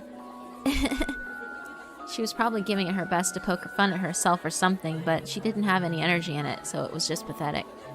It's likely she naturally doesn't have an energetic disposition. But because of that, she must have had it rough at her old school. So after having the opportunity to change school, she must be working very hard to change herself. I could tell just from our exchange. However, I also understood there was just one very important thing. That she wasn't a bad person who would bully me. Maybe she was thinking the same thing. We became fast friends. I was truly looking forward to walking home with a friend for the first time in a long time.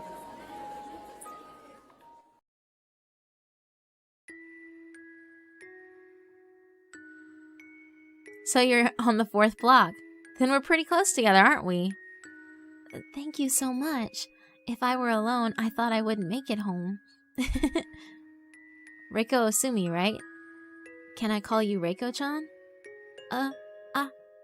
Yes.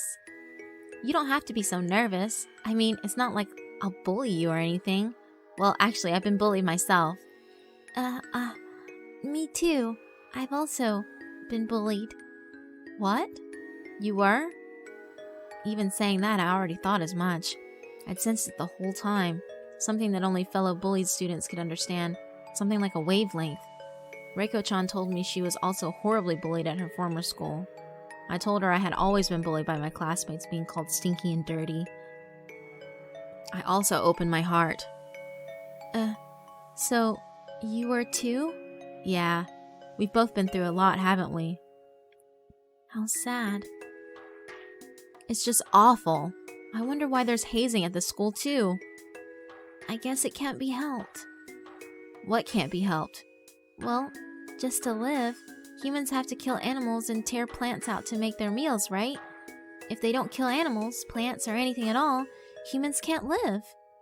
So you're saying bullying is something that can't be helped in order for people to live? I think so. Maybe this thing called bullying provides some kind of nourishment. Nourishment? After saying something so ridiculous, Reiko-chan had on a smile, but it had a hint of loneliness. Humans are creatures that are always insecure with themselves. They are creatures that are always uneasy about whether they are inferior to someone or something. When you start feeling that, if there is someone lesser than you nearby, then they make you actually feel like you're not inferior. Maybe it appeases and calms their hearts. I believe that. This is supplying the heart's nutrition. You know, like how goats have to lick rocks to get their salt content? I wonder if there actually is that kind of nutrition. I think there is. I mean, look at us. Aren't we both feeling it? Huh? Saying that, Reiko-chan turned around. Her face dyed with the colors of the sunset. The evening sun was bright, and I couldn't see what expression she was making. I'm sorry about earlier. When I heard that you were bullied too, it really put me at ease. By any chance, did you feel the same, Sakaki-san? I wanted to deny it, but it was instantly blocked. It's true that I did feel that way. When I heard Reiko-chan was bullied too, I was relieved. Why was I relieved? Because I met someone who could comprehend these circumstances? That's not quite right. It's because I was able to confirm something. That is to say, it was because I could confirm that I wasn't all alone at the bottom of the class hierarchy. A while ago, my teacher told me this. If you're only watching those at the top, you can't feel anything but endless jealousy. So instead, you should look at the bottom and realize how lucky you are. Since there are people who are less fortunate, you shouldn't say selfish things. I think my father told me that once too. There you have it. In short, that's the same thing, right? By looking at people lesser than yourself, you can feel better about yourself. Even though I've heard these poetic concepts before, after hearing it from Reiko-chan, they gave me mixed feelings. I think that we, the bullied, are that bottom to people. Just by knowing we exist, our classmates can realize how lucky they are. And so, we have the role of being nourishment for our classmates' hearts. That's what I think. I didn't want to be bullied, but since I was given this role, then by carrying that out, maybe I can be of use to my class. I think that's quite sophisticated, to think that by being bullied we can be of service to everyone. However, she painfully understood the emotions of the girl who couldn't do anything without thinking that way. Reiko-chan surely was bullied even worse at her old school than I am here. And finally, after struggling on, she took on that sad philosophical mindset. There's no mistaking it. You know, I think I'll be bullied at this school too. But my experience as a victim of bullying has taught me better. Even at this school, she'll surely be bullied. No matter how she keeps up her appearances, or rather, because she keeps up that pitiful appearance, she just oozes the presence of being a victim. If I'm going to be bullied again, at that time, I'll be food for all the hearts of my classmates at this school too. That's what I think. Food for the heart? That's right. Food for the heart. I think you've been having plenty of painful memories up until now, but thanks to you, you filled the hearts of a lot of your classmates. They may not thank anyone, but if you were not there, they would never have been able to obtain those precious nutrients for their hearts. Even if nobody thanks you, you are being thanked by the spirits. Spirits? Yes, spirits of this school. That is truly a novel way of thinking. Even by just a little, I was able to feel the reward for all of those painful days. I was always saddened by the torment, and only saddened. But to think that it was actually being of use to all of my classmates' hearts, suddenly accepting it like that was difficult, but her words remained in my heart. That's why you need the nutrition for your heart too, Sakaki-san. I don't really... You're human too, Sakaki-san. You should wish for those nutrients too. When that time comes, please use me. Because I'm nutrients for everyone in this class. She laughed in such a sad way. I thought, what a pitiful girl with such a beautiful heart. I wondered what would become of us from here on. My situation most likely will not change, and I will continue being harassed over how stinky I am. I wonder if Reiko-chan will be able to step forward into a new school and a new life. All I could pray was that our classmates wouldn't recognize that unconcealable, bullyable aura that seeped out from her. For a while, there was no great change in our daily lives. I was bullied like always. Reiko-chan was unable to mesh with how timid she was and was alone as always. Just when I was thinking that these days would continue on forever, something happened. Wah! A clash of metal and a shrill scream rang out simultaneously. Are you okay? Reiko-chan! Ow, ow, ow, ow, ow, ow, ow, ow. The hell are you doing, Osumi? What the hell are you thinking screaming like that? Since we're in the same group, we also prepare school lunch together. Today's menu is curry rice, a popular dish that was beloved by all. When Reiko-chan was moving the stock pot of curry to the pushcart, she tripped with it. All of the curry inside it spilled all over the classroom floor, and she fell from top of it in a miserable state, as if trying to cover it. Reiko-chan, can you stand up? Ow, whoa, whoa, whoa, whoa, whoa. What the hell are you doing, Osumi? What are you going to do about this? I'm sorry. I must have tripped. Don't you fucking tehehe me. The boys, who were all irritated with hunger, all rained insults down on Reiko-chan at once. Reiko-chan's laugh that she'd occasionally stick onto the end of sentences apparently aggravated them.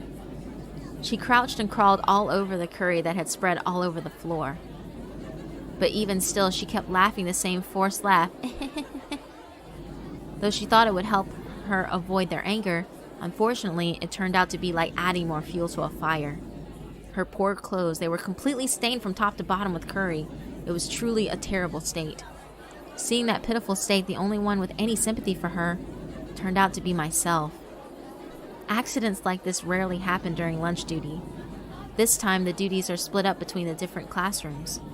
However, today was a bad day. Because of that incident during class beforehand, our class's lunch preparations were really late. Even if we went around to the other classes, they had already finished their lunch duties and had their tables set. Hardly anyone could help us. The curry we could scrounge up was barely enough for the class. If we were divided among us, each of us wouldn't even be able to have enough for a whole spoonful. Lunchtime. That day the classroom was as silent as a midnight vigil over the recently deceased. So she couldn't hear a sound save for the clinking of utensils. No, in reality, she could hear it. The whispers and murmurs. Even though every student in the school was eating curry rice, they were whispering about whose fault it was that we were the only ones with the misfortune of having to eat plain white rice. With her clothing sticky and stained yellow with curry and a crushed expression, Reiko-chan ate her white rice to the sounds of clattering silverware. Afternoon break. She was swiftly surrounded by the boys whose anger had not been quelled. It's your damn fault. Apologize for it.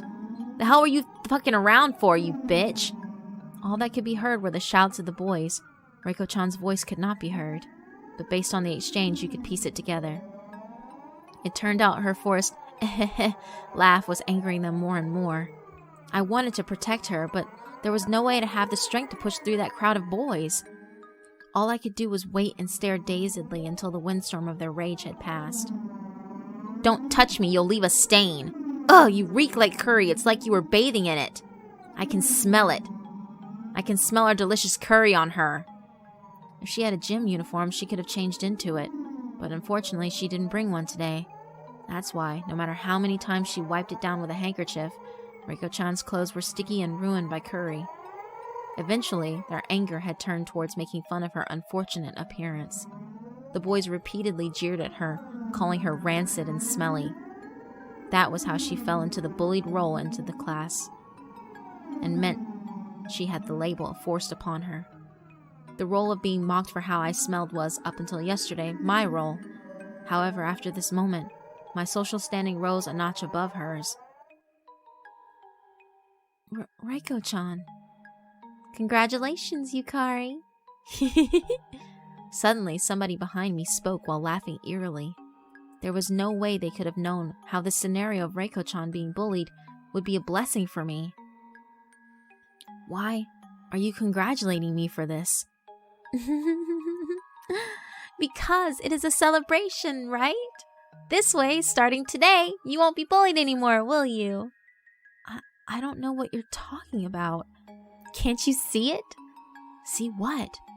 Can't you see it? After all, until today, you were the one being bullied. That's why you should see it. The victim crown of thorns that was forced upon you has been transferred from your head to that girl's. I couldn't deny it. I now understood.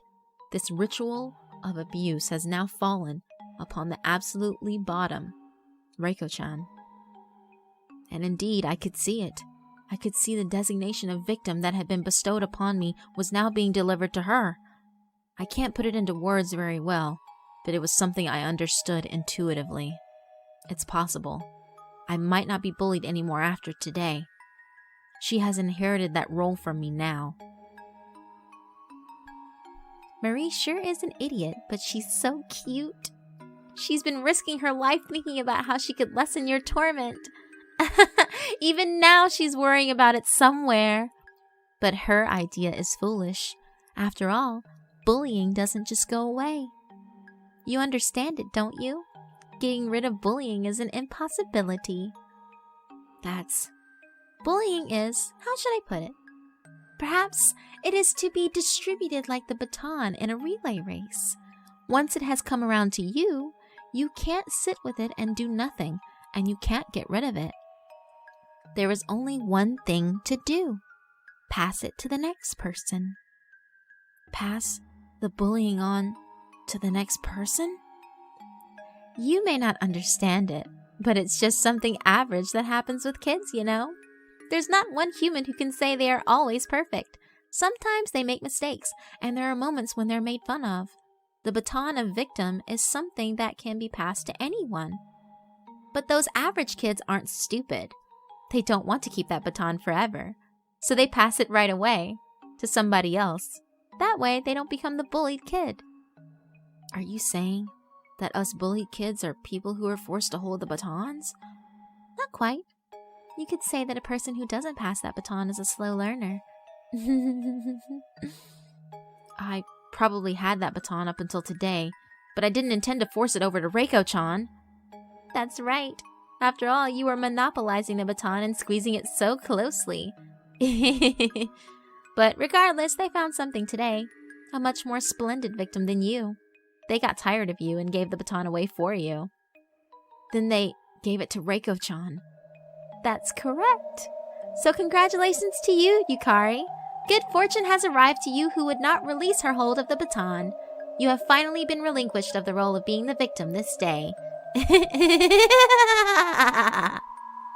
So congratulations, Yukari.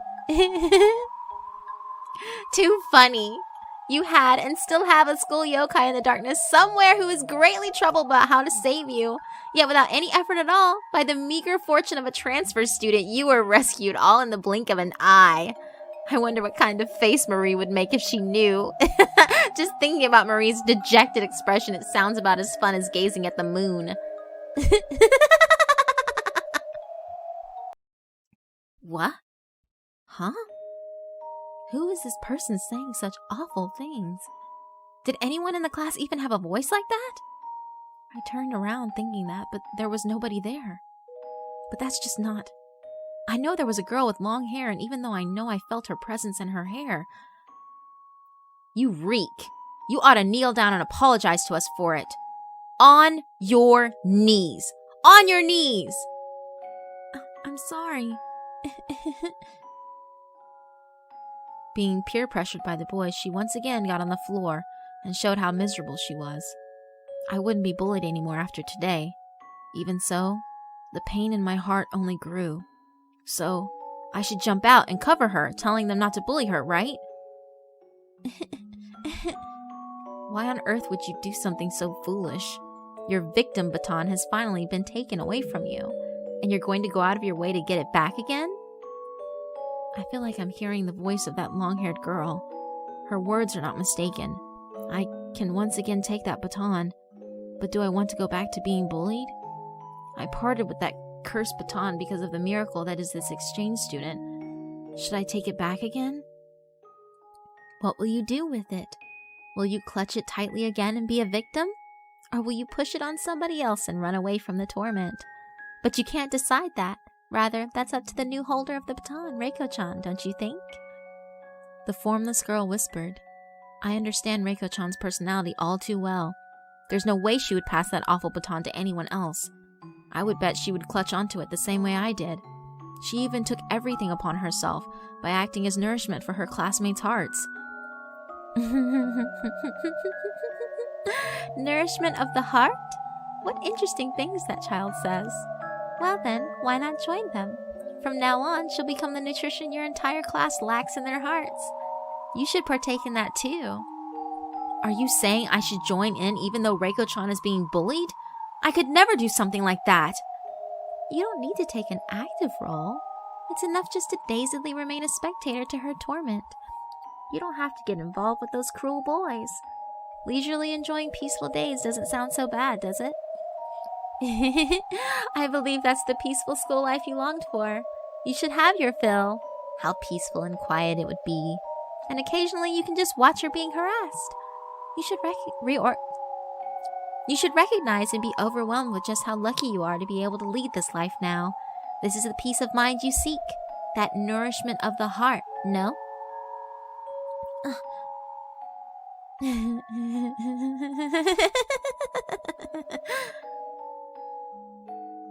I can't find her no matter where I turn.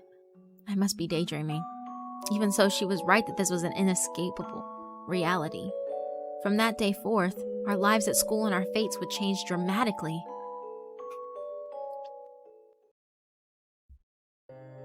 Hey, you smell something? It smells so bad. What brought that into class, I wonder? I don't smell anything. You have no right to talk. You stink like hell. The boys were yelling at her just because Reiko-chan walked into the classroom. When I come into the classroom, the boys don't pay any mind. Even though I finally have the peace I wanted, I'm not happy. Alright, for our next problem, how about Osumi-san? I don't know. The answer isn't curry fumes. Those careless spots are numerous with Reiko-chan. During class, she spaces out, and even when the teacher calls on her, she can't answer well. She's often lost and doesn't know what she's supposed to do next. Whenever that happens, she's always laughs with a to try and patch it up. It's ridiculously entertaining to the boys. It seems she doesn't know that it's best not to respond to bullying. She wants everyone to ignore her mistakes by laughing calmly, but for all intents and purposes, it's the opposite. Instead, she becomes a laughingstock.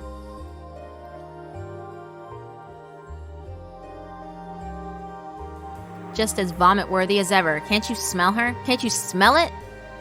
Do I really still smell bad? You reek. You reek, curry fumes. Anyway, it ain't your hands, it's your head that stinks. Wash your damn hair. Even your dandruff smells like that damn curry. I wonder if I wash my hair, if it'll stop smelling so bad.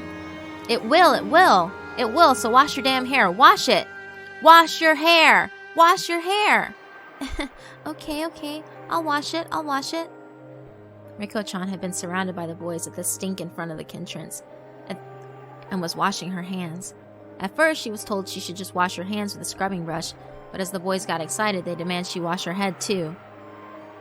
Even though it was certainly something she didn't want to do, she didn't want to anger them. She timidly soaked her head under the running water, all the while forcing a smile.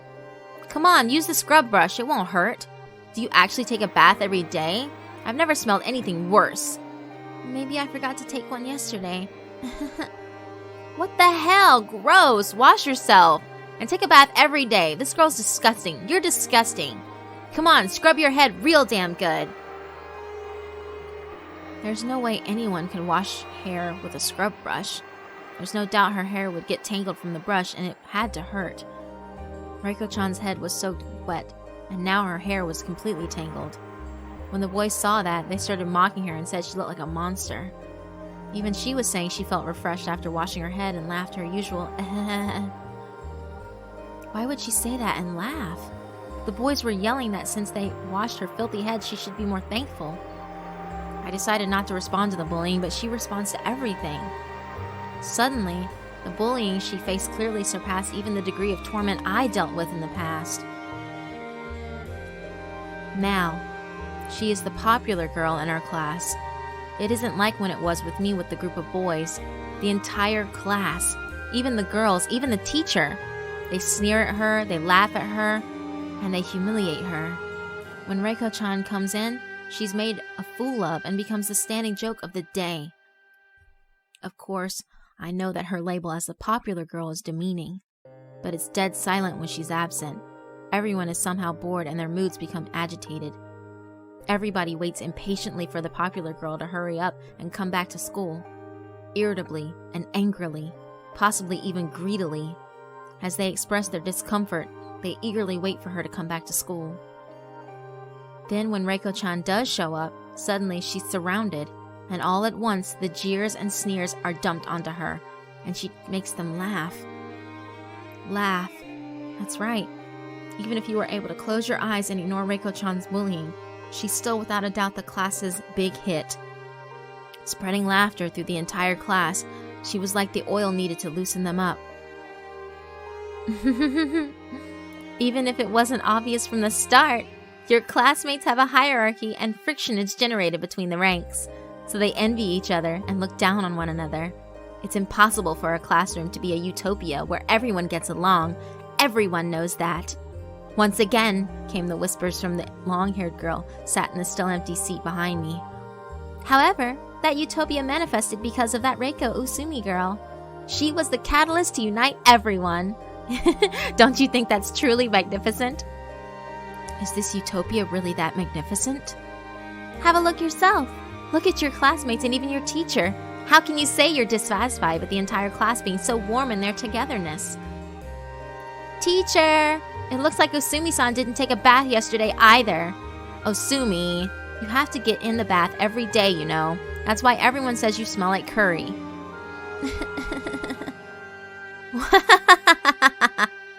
Everyone needs to take a bath every day and clean their bodies. You all promise to your teacher. If you don't, you'll end up like curry fumes Usumi. Yes, teacher. See, Usumi's again too. If you don't take a bath every day, we'll start calling you Captain Curry. Captain Curry! I guess I got a nickname.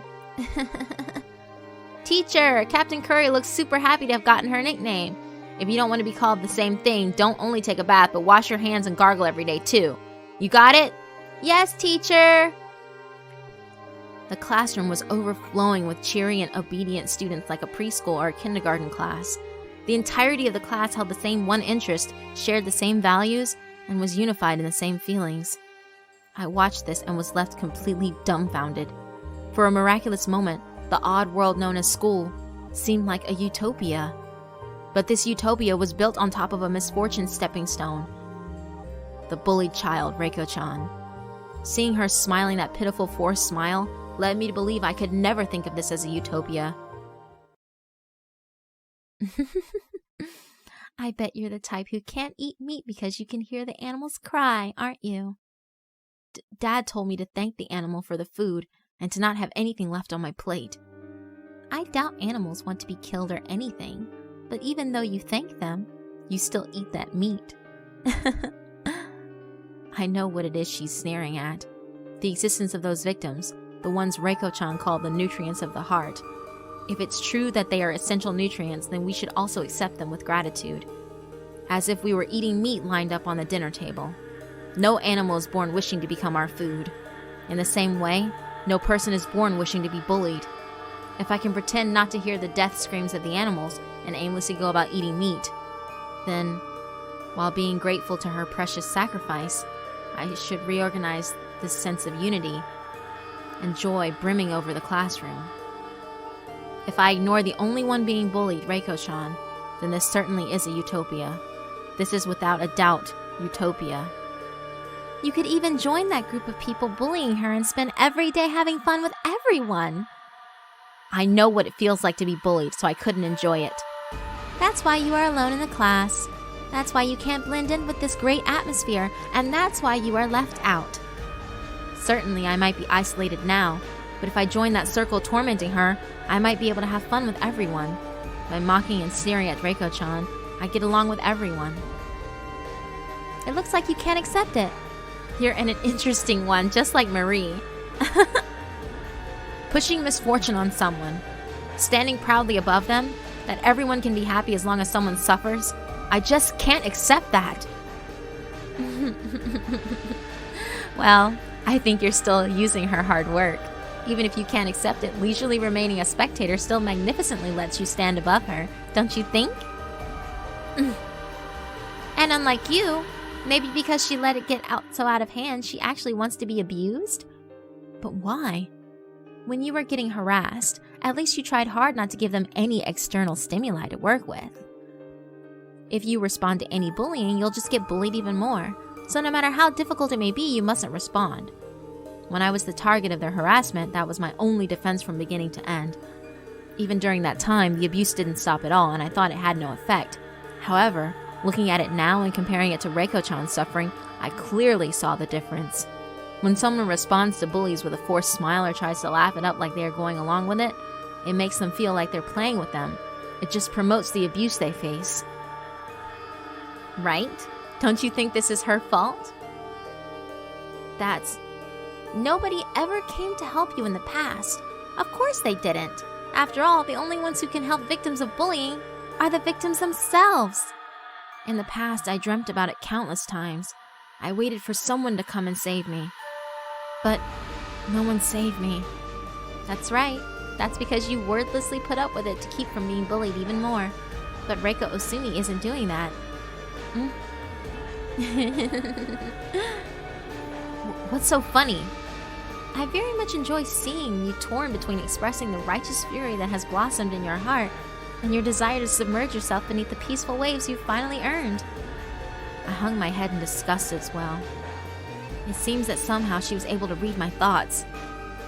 For just an instant, I thought I should do something for her. Since I used to be bullied, I understood better than anyone what Reiko-chan wanted. Even if just in my imagination I want to force my way through the crowd and protect her. But if I did that, it would mean making enemies with everyone in the class. Boys, girls, anyone and everyone. By bullying Reiko-chan, everyone in the class is enjoying themselves as a community. Bullying her is just as habitual as watching a popular anime in the evening. Just the thought of pointing out each of her failures so they could mock her excited everyone. What would happen if I were to get in the way of that? Just thinking about it is frightening. If someone were enjoying an anime on television and someone were to suddenly shut the TV off, anyone would get upset and glare in animosity. Do I have the courage in my tiny heart to face the glares of everyone in class? Thanks to the miracle of her transferring here, you were able to sneak out of the bullied hot seat. It would be of your own will if you returned to it at this time. Just bear in mind, the convenient miracle you've been given probably won't happen again, will it? I knew that without being told. Right now I'm just pretending to pity Reiko-chan and all the while gritting my teeth. Because I'm able to feel pity for her, there is a little leeway in my heart.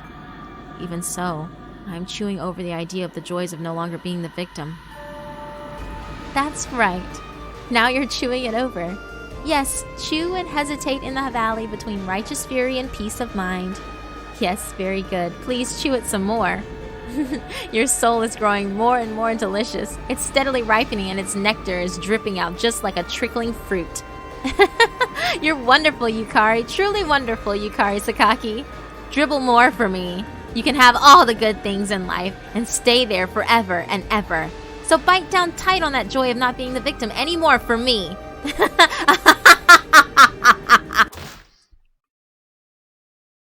Please stop. Suddenly, the class fell silent. The clatter of the crowd mocking Reiko-chan stopped. I found myself saying that, without thinking. Even I was surprised at the words that came from my mouth. The teacher, the victim, my classmates, all of them, everyone, they turned to me dumbfounded. Dumbfounded? Or was it silent amazement? Even though everyone in the class was excited and enjoying themselves by bullying Reiko-chan, why did she do it? Her shouting seemed to them like someone dousing them in cold water.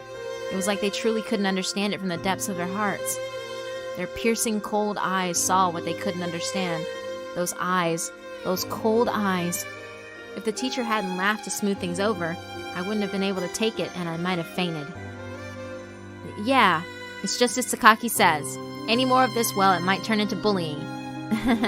Everyone promise me, be sure to gargle and wash your hands every day now. Until now, all of them would have happily answered yes, while some of them listlessly responded. Everyone seemed blatantly displeased as if someone had rained on their parade.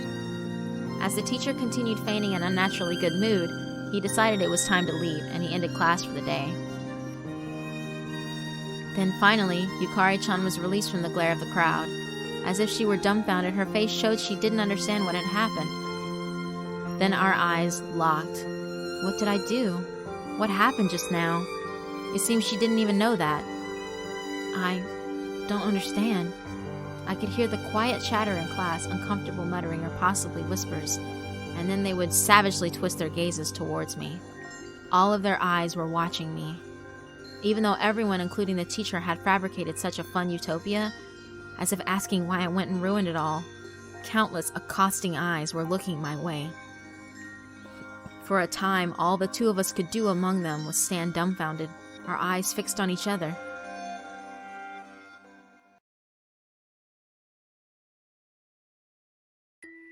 That day, we both left school together for the first time in a long time. In the bright red sunset, after a long time, we went home together. When she first transferred, we often did this, but after she started being bullied, somehow our relationship became awkward and distant. Thinking back on it, I was cruel. Yukari-chan, I'm sorry. I should have done this much sooner. What do you mean? The bullying. If I had joined in, I would have been supporting it, and I couldn't do that. I think I knew. I always thought that someone was watching over me far away who would save me. But they wouldn't do that. Pretending not to see it doesn't mean bullying doesn't exist. That was while I was being passive. No, that's not it. Watching over bullying without stopping it. There's not much of a difference between myself and the people sniggering watching it go on. I mean, because unless the bullies are stopped, no matter where, no matter when, they'll continue bullying on and on forever. If we try and look at it from the bully side of things, not stopping it is the same as allowing it to happen, right? But everybody seemed to be having fun. Maybe everyone was having fun? But Reiko-chan, you weren't having fun, were you? If I can make everyone happy, then... But are you saying this was fun for you? Like hell it was fun for you. I chose not to keep my mouth shut in the face of what seemed like inescapable bullying. But from Reiko-chan's perspective, she thought she was being useful to everyone by being abused. That was a lie. A lie she deceived herself with so she wouldn't have to face the pain within. Reiko-chan, I wonder just how long have you been deceiving yourself with that lie? But I'm always the one doing bad things, and everyone seemed to be enjoying themselves. But was it enjoyable for you? If everyone is enjoying themselves, then I'm having fun. Liar! Jeez, I've had enough. Keep fooling yourself. Fool myself? Reiko-chan, you're just forcing yourself into thinking that it's fun. It's because you couldn't get away and no one could help you. You've just chosen to lie to yourself and trap yourself in sadness. But you know, you don't have to do that anymore. Why? Because I'll protect you. Protect me? I've decided. I've had it being scared of bullying. Since I don't want to be bullied myself, why should I stand by and watch while someone else gets bullied? I'll never let that happen again. Reiko-chan stood astonished against the world painted by the colors of the evening sun. I had purged all of my feelings at once. I was huffing and puffing and my shoulders motioned with my breathing. Yeah, For some reason, doing that made my mind feel refreshed. It was cathartic. But because I was being bullied, you were able to run away from your bullies. And yet... That's right. I mean, really? By letting you become their target, whether it was good or bad, I was able to escape from being bullied. But that didn't make me happy one bit. I mean, I saw you being abused right before my very eyes. If I were pretending not to see what they were doing to you, and if I was happy just because I wasn't the one being bullied, there's something definitely wrong with that. Isn't that just fine, though? Then Sakaki-san doesn't have to be bullied. Bullying won't stop. There always has to be at least one target in the class, and that's me.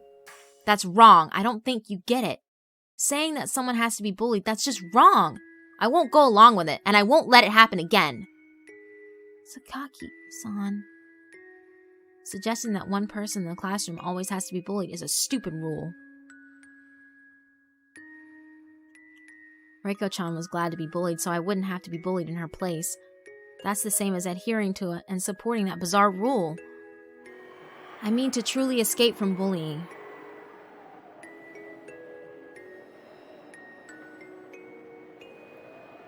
That doesn't mean I'd be fine with someone being bullied as long as I wasn't being bullied, because I really, really hated being bullied. You should know the pain of it more than anyone else. It doesn't matter who is being bullied. The truth is, if bullying happens under my watch, that's the same as allowing it to happen. And I can't let that happen. For someone who has never been bullied before, bullying might be fun. For them, it might seem as entertaining as gathering everyone up and watching a TV show. Because I know what that kind of pain is like, I had to stand up to it. As someone who won't put up with bullying, I spoke up, and it was my duty to fight it. Never again. I'll never just watch you being bullied, and say to myself how glad I am that I'm not the one being bullied. But if you do that, Sakaki-san, you might end up being bullied again. If they bully me again, I'll tell them flat out to stop it, and then completely ignore them. I won't give them the pleasure of being their target. And next time you can save me, Reiko-chan. Me? Yeah. Next time you will. Of course, if you end up being bullied, I'll be there to save you. And then if it comes to it, if someone else is being bullied, let's fight for that person together. Fight? Right. We'll fight. Until today, I had never thought I'd use the word fight against bullying. I'd always thought bullying was something that one could only bite their lip and bear. I thought it was inescapable. That's wrong. Let's fight it. Let's fight the bullying. But you can't stop bullying. You think that by being their scapegoat, by giving up like that, everyone in class will be happy? That happiness is a lie. You think that if someone is made the butt of all jokes and everyone else enjoys themselves, that's supposed to be utopia? I won't go along with that lie, that false paradise, not anymore. I won't. Are you saying it's wrong to try and make everyone happy? Yes. But, Reiko-chan, stop it. You don't have to think like that anymore. By thinking like that, she had been protecting herself and her heart. I think having that protection taken away must be hard for her. She thought she was being useful to everyone, and so she put up with it. The pain of having that role taken away from her must have been crushing. Reiko-chan's eyes began welling up large teardrops, and those tears reflected the colors of evening sun. Enough. How about you stop covering up that bullying with your tehe? You're just doing it makes them feel good. And since to them you seemed amused too, you caused them to misunderstand their bullying as fun and games. How about saying a strong no to the bullying, and ignoring them until it stops? I'll help. I'll always be with you. So, you don't have to suffer alone anymore. Reiko-chan, unable to stand it, finally buried her face in her hands and cried. The pain, the sadness she must have been hiding until now, deep within her chest, came pouring out. I also, for some reason, wanted to cry with her, and suddenly the tears came. My tears were warm, and they clearly showed the colors of the evening sun. Then the same colored tears she was shedding as mine must have been warm as well. It won't stop bullying. It'll never. Right. We can't just simply be rid of it. But you know, I won't let stuff like that false utopia fly ever again. In that happy utopia, everyone has fun. Bullying me. Something like that is definitely not a utopia. I mean, everyone might seem to be enjoying themselves when they're bullying you, Reiko-chan, but when you're not there, they get really upset. It's almost to the point where they die of boredom because they can't bully you. Isn't a utopia a world where every single person is always smiling together happily? If that's true, then if Reiko-chan can't be happy, then if Reiko-chan is the only one sad in a world where everyone laughs together, I will absolutely not allow it to happen. But everyone seems to have so much fun bullying me. There's nothing fun about it. Everyone's just crazy. Sakaki-san, you've been a bullied kid, so you don't know it. The truth, maybe bullying is really fun. As long as everyone is having fun, then bullying is fine too. It doesn't matter if everyone is enjoying themselves. I don't want a world that can only exist because of someone else's sadness. The bullied ones can't fight back against bullied ones with their own strength alone. So I'll save them, and we'll fight back. I'm finally free. The cool evening breeze blows. My hair flows with the wind. Somehow, it feels good. Today's event was the start, and I might be bullied from tomorrow on. But I won't lose. I'm dedicated to the fight, and Reiko-chan will fight for me. The idea that someone can be made a scapegoat and everyone else that remains has their fun, that kind of bullying, I won't let it ever happen again. Sakaki-san, you're a strange girl. I'm not strange. I'm normal. It's those kids who think that something like bullying is fun. They've always been the strange ones. The crazy ones. Everyone enjoys bullying, though. Ooh. Bullying? Bullying isn't fun. But it's because Sakaki-san hasn't bullied someone before. And I won't ever, no matter what. It's because you don't know the fun of bullying. What? At that moment, a gust of wind blew. It wasn't like the coolness of what was blowing before. It was humid, warm, and enough to make me sweat. A foul wind. Reiko-chan still had her face buried in her hands, but her eyes were peeking through the slits between her fingers. From there, pure black eyes looked outwards. Eyes? No. They were pure black. Pure, muddy black holes from between her fingers, peeking out. Bullying is fun? Everyone loves it. When someone is bullied, everyone in class becomes one. There are no boys, girls, or teachers. Everyone surrounds me. Hand in hand, they form a ring. Even though everyone gets along. Why don't you join that ring, Sakaki-san? Reiko-chan? Sakaki-san, why don't you join the bullying? It's fun. It's addictive. If you join in the bullying, you can take anyone's hand. Bullying won't stop. It can't stop. That's like wishing for the sun that rises at dawn and sinks at dusk to disappear. Humans cannot live without the sun. Everyone, take up their hands and form a ring for the sun. Everyone, let's dance with joy. Let's form a ring and dance, everyone. Let's smile and have fun. Fun together. If we remember that, no one can forget. No one can escape now. No one can get away from the fun of bullying. Reiko-chan. No one can escape now. No one. Tormenting people, everyone has fun and everyone feels good. Once they experience it, it's addictive. So addictive, they don't regret it. Once they start, they can't live without bullying people. Sakaki, why don't you bully me? If you did, I'd let you learn the greatest pleasure you could experience as a human being. You'll get along with everyone, even those bullies who ridiculed you. Isn't that wonderful? If you cooperate and humiliate the scapegoat with everyone, you will be invited through the gate to the Utopia where you can be friends with everyone. And yet you won't go? I don't get it. I cannot understand you. Until now, everyone has come to see the bullied child. When they're being bullied, they make faces like the world is going to end and hate bullying, and yet I appear and take their place, and then they bumble into joining the ring of bullies. But you're strange, weird. You won't allow bullying? Won't accept it? Let's fight it together?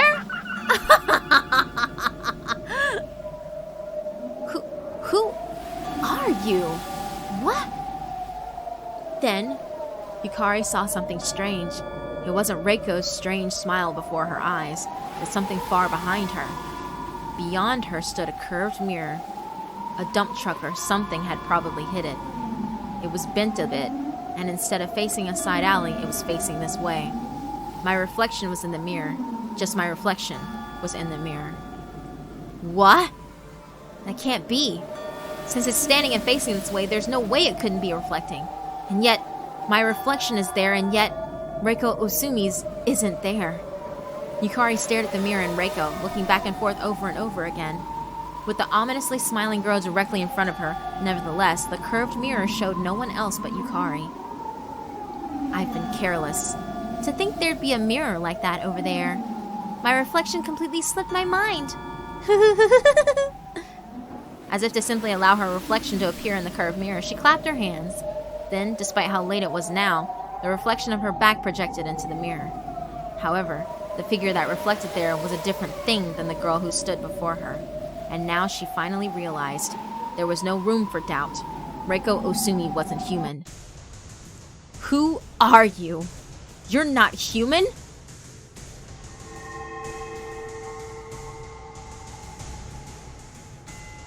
Indeed. I just took on the guise of Reiko Osumi. To think I would be found out in a place like this. How troublesome. If I let you spread word that Reiko Osumi isn't human, that will cause even more trouble for me. Reiko's eyes glared and shined ominously. Her grin cut through her face to the point of being ghoulish, and she even licked her lips. Reiko, with her ghastly reflective eyes, grew larger and larger. She drew so close that she almost hit me with her nose. Who are you? If you're not Reiko-chan, then who? You don't need to know. I'm going to eat you right here. Slurp you up, see?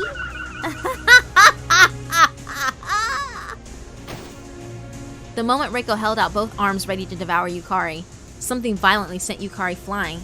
She couldn't tell what happened. Her backside hit the asphalt, and it took her a bit of struggling to understand what had happened. That's as far as you go, Reiko Osumi-san. And the name you went by last year, Urara Misumi-san. Oh, why, isn't it Mezzo Marie? So you're the one who's been sniffing around my territory. Yukari had been protected. The moment Reiko was about to eat her, a spectacled girl saved her. I don't know who you are, but thank you for saving me. You were in danger. This person is a yokai. Furthermore, she's the very, very nasty kind. So there are yokai that aren't nasty then? Marie, you say such amusing things. Please, don't come any closer than that. I won't let you have this girl.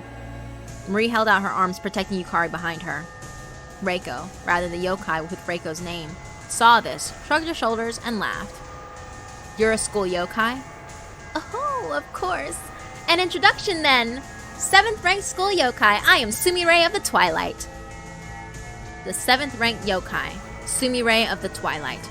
One of the ruling yokai of the 7 mysteries handed down in the school. Playing eternally in the schoolyard as twilight approaches, you'll suddenly realize there is an unknown girl blending in and playing. Even if you wonder if she's someone's friend, nobody seems to care. And even if you ask everyone later, she's a mysterious girl that nobody knows. But if you follow after that girl, even though the darkness of the night is nearing, you won't realize it and you'll play forevermore. That is the rumor of how you would be spirited away. Sumire-san, I've taken the liberty of checking up on you. I already know all about you. I know about the kind of hunting you do.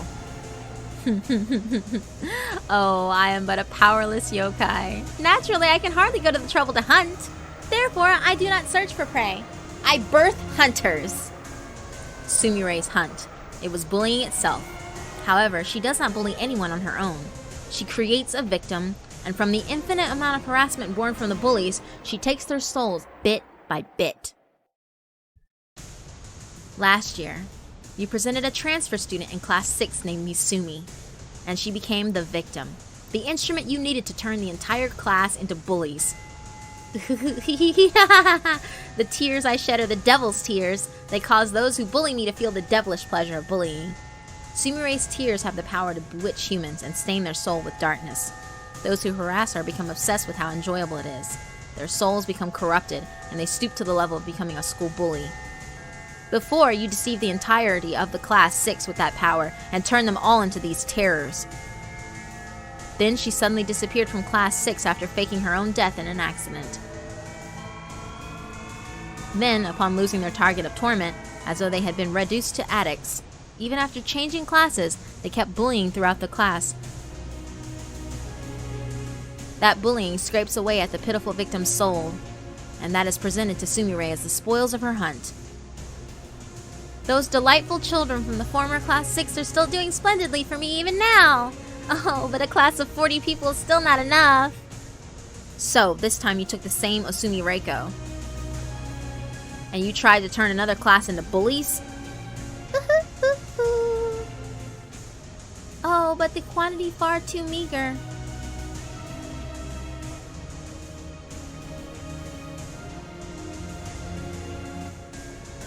I intend to proceed thusly, turning class after class into full-blown bullies. And when that number swells up to 100 or 200, they will shift grade levels and spread all year round. Before long, the entire school will be blooming with my bully flowers. Oh, to suck up their sweet nectar. Oh, this is it. This is the refined hunting of Sumire of the Twilight. Tricking those people and turning them into bullies. Causing so much bullying in so many classrooms. Have you thought about how much suffering you've caused? Oh, you're a strange one, Marie. What's wrong with a yokai deceiving a human? Besides, as you know, us yokai cannot do anything but entice and deceive. Moreover, if they hearken to our words and surrender their hearts to us, it's by their own human wills. Oh, and what do you think I did to this class? All I did was spill some cafeteria curry. Those children are the ones who approached me, made a laughingstock of me, and persecuted me. Cruelty is their nature. Sumire was cackling. She was sneering at how shameful human beings were.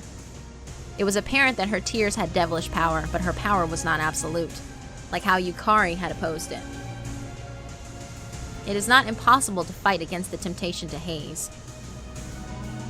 However, that wicked temptation to sneer at people's failures is surrendering your soul to that devil. What kind of person? Why would anyone create bullying? You should have obtained plenty of souls through that hunt, Sumire-san. I'll ask you now, please stop your hunt. You're telling me to desist?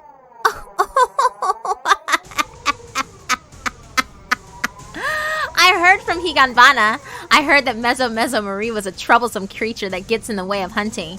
Regardless, we are school yokai. We have the freedom to hunt. And we have the freedom to stand in the way as we will.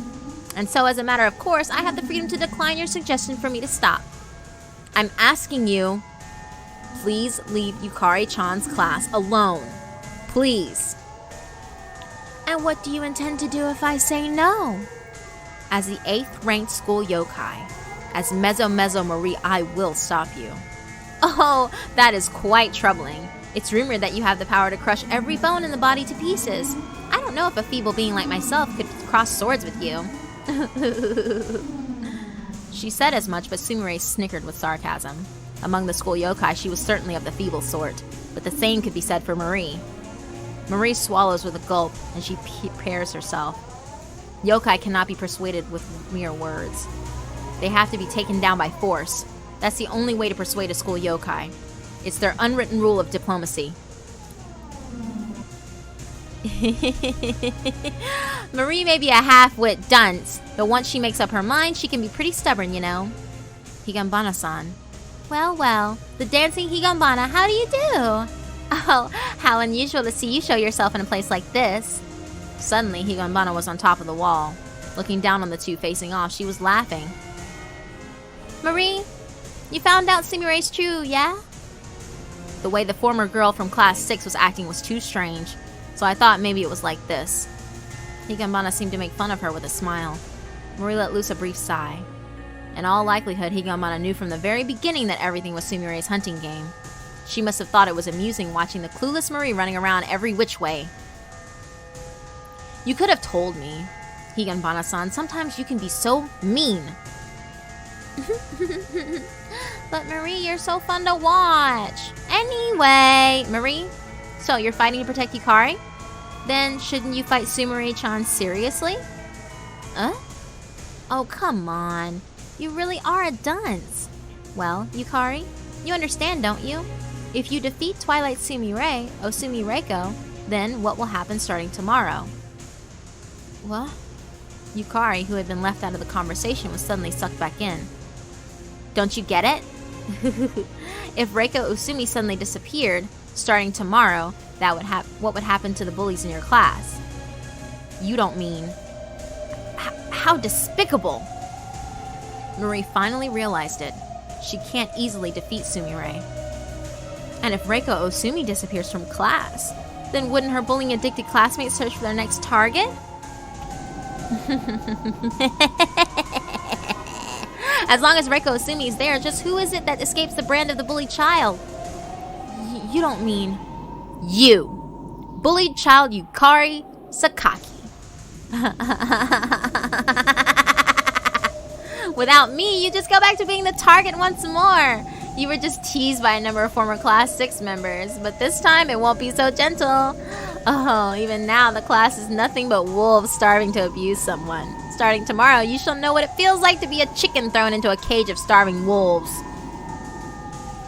Yukari, you've seen it every day, haven't you? Just how much have all your classmates been abusing Reiko Usumi? You've watched from a distance, and you felt safe since it had nothing to do with you, right? They made fun of me and assaulted with, "You stink, you reek." Even the teacher belittled me. I was made a laughingstock in class, and... Once again, a repulsive feeling crawled up Yukari's spine.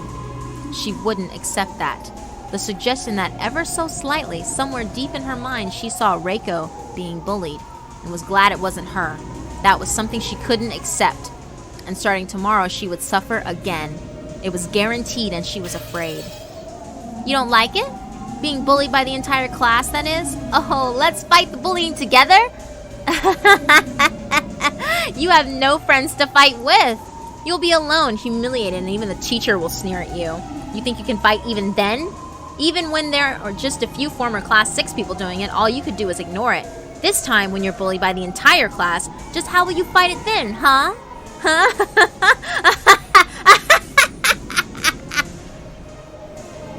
Yukari couldn't say anything in reply. Higanbana. Hanging her head, trembling and biting her lip, she finally folded her arms to stop her body from shaking. Marie couldn't say anything in response either. The desire to save Yukari, the desire to stop Sumire's hunt, her resolution hadn't wavered one bit, but she still didn't know how she could fight back. Marie wasn't afraid, but her whole body shook from frustration. Marie, there's nothing you can do, okay? Step aside. Sumire-chan is a fun girl and all, but she'll be really mean to you, you know. I won't budge. I won't stand by and watch as Yukari-chan is made into prey for a yokai. Oh, then how about you try fighting me? Perhaps the terrifying Mezo-Mezo-san's arms will try grabbing me and crushing all of the bones in my body. Oh wow, scary. Sumire slowly walked up to Marie. Both her arms were extended as she shrugged. It was as if she were saying, just try and hit me. Marie's fists were shaking, but she could do nothing. When she defeated Sumire, no. If she defeated Sumire, Yukari would be thrown into a maelstrom of terrifying abuse from tomorrow onward. What's the matter? There's no way the legendary Mezo-Mezo-san would be afraid of a powerless yokai like myself, is there? Marie, step aside. Can't you see? Sumire-chan is already 2 pages ahead of you. But I won't budge. I said I would protect Yukari-chan. Foolish Marie. Even though I keep telling you there's nothing you can do. Oh, you can't do anything then? Mezo-Mezo-san. Then I give you my thanks. That you would dare interfere with I, Sumire of the Twilight, and interfere with my hunt with such boastful and sharply courageous words. I wholeheartedly commend you. Just let it go. After all, you still don't know the loneliness of our world. Well then, I'll be the one to teach you that.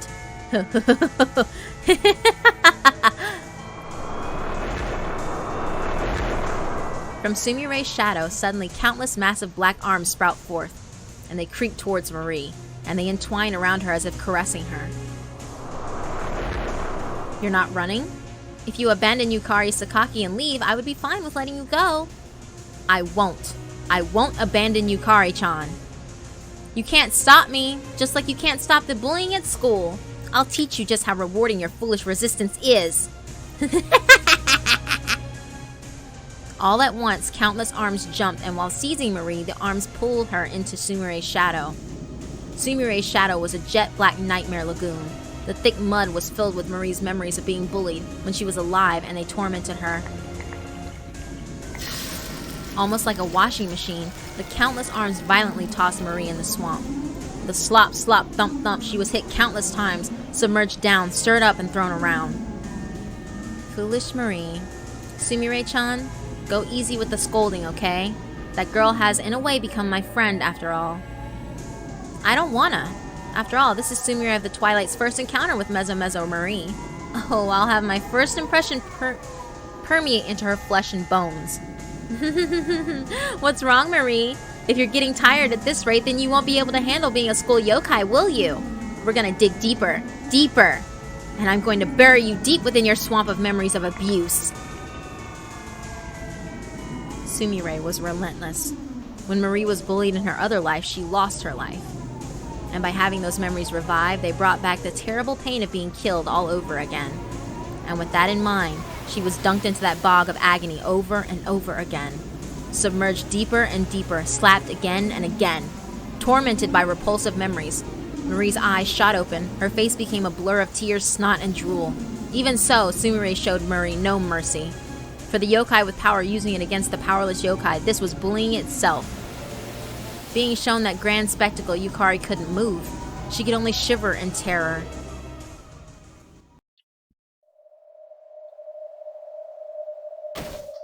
Before long, the quivering shell of Marie, damp with tears and snot, was tossed to the curbside. After the merciless Sumire's torture from hell, about as much would be expected. It was so relentless that even Higanbana surprisingly left in the middle of it. Yukari rushed over to the girl who had become her martyr in order to protect her, and shook her body. Hang in there! I'm sorry. I couldn't be of any use. No, thank you for fighting for my sake. Don't lose. No matter what. Those were her last words. Then she completely lost her yokai power, and like a mist, her body dissolved and completely disappeared. For now, no. Until the end of time. I don't think she'll bother me or anyone ever again. What a cruel person. Marie blurted something out about protecting you, right? Then I've decided. Starting tomorrow, I'm going to completely disappear. Starting tomorrow, the bullied child in class will be you, Yukari Sakaki. Exactly like the pronouncement of a death sentence, Yukari felt all the blood in her body freeze.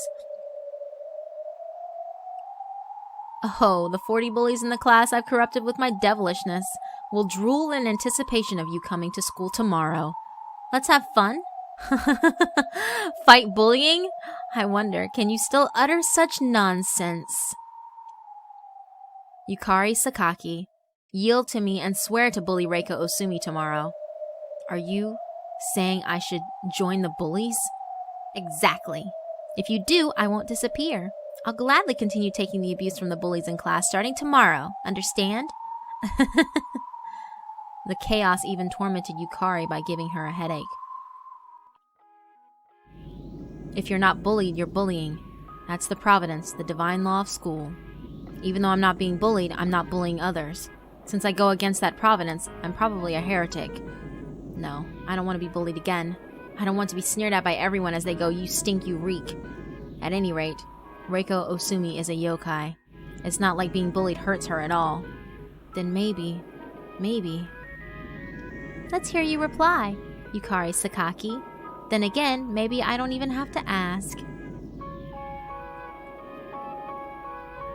I refuse. Oh, I thought so. Pretending I don't see it just so I don't get bullied, or even to add to the harassment. I won't do that. That, to me, is my fight against bullying. As she said it, she was already regretting it. However, after saying the words fighting against bullying meant she had to bear the consequences. Sumire of the Twilight sneered. She sneered at the foolishness of a human whose righteous fury that had gone away came back. Starting tomorrow, your world will change like that. The withdrawal from my tears are awfully dreadful. Your class will transform into starving beasts. You should look forward to when tomorrow comes. I will erase my presence and I will simply watch over what I scaped off of the class's souls. I'm looking forward to how delicious your soul will be.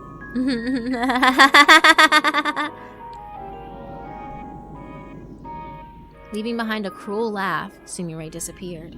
After that was only the usual scenery from the end of a school day. It made it seem like the terrifying spectacle from only seconds ago was like a daydream or a hallucination. But it was clearly not a daydream. The yokai's horrifying promise of tomorrow was burned into her mind.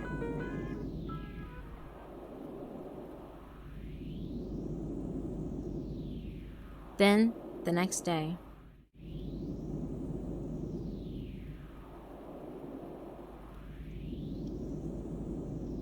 Reiko Osumi suddenly disappeared, and as though she had never been there from the very beginning, she disappeared from everyone's memories. But what they did remember, what they couldn't wipe away, was the forbidden pleasure of bullying.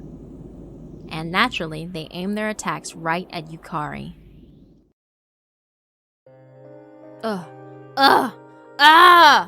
Something stinks like curry! It starts stinking like curry the second Sakaki comes in. Since the human they had been bullying up until yesterday, Reiko Osumi, was not there, it seemed that Yukari would be next.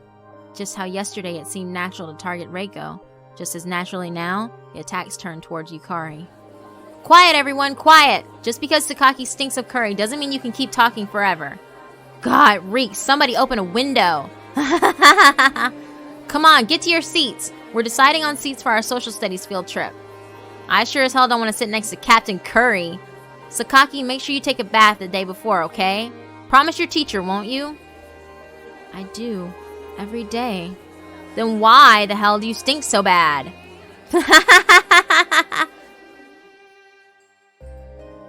Yukari bit her lip and hung her head. Enduring all 40 people in the class, no, including the teacher, 41 were sucked into this whirlpool of bullying. Because she used to have her bullied companion Reiko, Yukari had dared to say something as outrageous as, "Let's fight together." Even so, is there even a way for someone to fight back against bullying all by themselves? There isn't one. Of course, to suggest we could fight bullying was nonsense. Thanks to Reiko-chan, I hadn't been bullied, so somewhere in my heart I must have felt happy about that. Aside from those being bullied themselves, bullying must seem so trivial. So thinking I'd be able to somehow fight against it, that was a delusion. However, on that day, even the yokai called Marie fought to protect me, just so I wouldn't have to get my hands dirty against that terrifying yokai Sumire. She had terrible things done to her, and she couldn't escape. Even though she could have given up on me and ran away, she didn't. That isn't a fight. Because Marie could not interfere, the same goes for bullying. In the face of her abuse, Marie fought resolutely, and didn't run away even at the very end. What are you hanging your head for? Listen when people talk to you. Oh, I bet Sakaki-san was just off in La La Land. Your damn curry stench is getting on everyone's nerves. You want to tell us you don't feel you're responsible for that? What good is it going to do if you say anything? It's all your fault that people call us the stinking curry class. Nothing. I gave them no response. If I did, I'd just be hit by a response 100-fold worse. Withstanding it and ignoring it is the only way to fight I have. But I know, if I snap back, I'll be snapped back at 100 times over in return. But even if I don't, it'll still increase by 5, maybe 10. No matter what I do or don't do, there is no way to stop the bullying from escalating, and there is no rest for the bullied. Why the hell won't that curry stink come off of her? You think it's her clothes? I bet this bitch doesn't even wash her clothes. Your clothes reek something fierce. If you ain't gonna wash them, we'll wash them for you. Wait, what are... Yeah! Come on, we're washing them for you, so take them off. It's only because they stink, so stop struggling so much. Ew, boys are pervs. Take off your socks, strip them. Wash them. Ew, don't throw them over there. Stop it, stop it. Take it off, take it off. Resist all you want, we're gonna wash them for you. The swarming boys stripped Yukari of her clothes one piece after the other. While watching this display, the girls giggled in their shrill voices. Nobody tried to stop the brutality of a girl having her clothes torn off. Countless violent arms were ripping at Yukari's hair, grabbing her clothes and ripping off her buttons. Her skin was exposed and everyone could see her in her underwear. None of the boys even thought they were taking it too far. They only thought it was at the same level as some petty horseplay around a campfire. They even planned to take off her underwear. Yukari resisted the boys' malice that knew no end with all her might, but there was no way she could stand up against such a large crowd of boys. Strip! Strip! Let's watch the whole set! Stop it! Somebody! Help me! In the shadows of the classroom, Sumire was watching the spectacle and laughed with a vile grin. To her, what the boys were stripping of Yukari were not her clothes, it was her soul. Her soul scattered and drifted through the classroom like feathers ripped from a down pillow. Simply delectable. Plucking one of the fragments and putting it into her mouth, she stickily placed it to her tongue and relished it as it dissolved. What's the matter, Yukari? Weren't you supposed to be fighting against the bullying? I'm simply dying for you to show me. Stop it. No! No! Struggling with all her might, Yukari writhed against the boys and managed to push her way out of their circle. Half naked, she burst out of the classroom and fled. There was no place to run to. However, if she did not run away, they would violate her. The boys also burst into the hallway. The fun they'd had stripping Yukari Sakaki had now changed into the fun of chasing her down. Kia! They heard her short cry. With that was the cry of countless girls. Something's there. The boys swarmed and overlooked the staircase. At the bottom of the stairs, Yukari had collapsed. Having stumbled over something, she fell down the stairs and somehow seemed to have split her forehead. The fresh blood was slowly coloring the floor. That sight seemed to have been powerful enough to return the excited, horse-playing boys back to sanity. But what was it that Yukari had tripped on? Even though there was nothing she could have tripped over, but she certainly had tripped over something they couldn't see. Yukari, in her hazy subconscious, found the presence of that long-haired girl.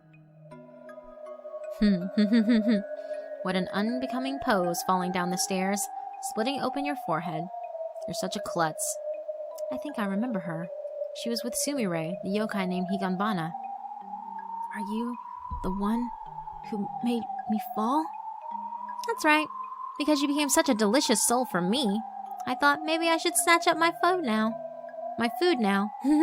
Now, won't you show me some gratitude? Now you'll be carried to the infirmary. In just a short moment, you'll be able to escape Sumire's children's harassment. Am I going to die? There's no way you'll die with just a little scratch on your forehead. I don't kill. I only suggest how much easier it would be for you if you just took your own life. Come, I shall take you to the infirmary. Then you shall know the pleasures of running away from your bullying for a brief moment. And then you will not be able to return to your class. You shall be an inhabitant of the infirmary forever and ever, my precious prisoner.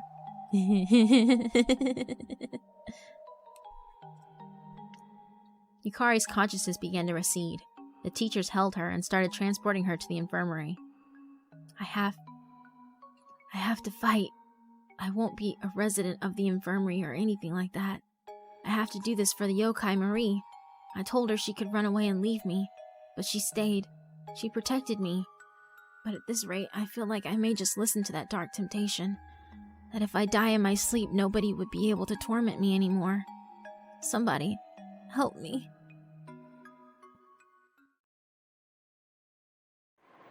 For a few days after that, Yukari Sakaki decided to be absent from school. It wasn't that she was scared of being bullied and decided to run away from school, whether it was because her wound from when she fell down the stairs got infected, or if Sumire or Higanbana had been nibbling at her soul. For several days, she had a high fever and was unable to get out of her futon. Every day, she was tormented by the seductive idea of dying from her fever. If she did that, she wouldn't have to go to school. They couldn't bully her. But still.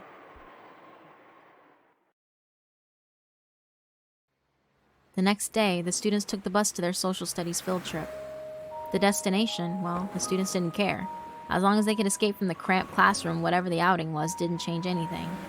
The buses were escorted up the mountain path. No matter which bus it was, the children were overflowing with excitement in their voices. However, Yukari's class's bus was silent. Even though the other buses were flooding with laughter, only this bus was frozen over with an oppressive silence. They were not all sleeping. Everyone was looking downward in displeasure and dissatisfaction.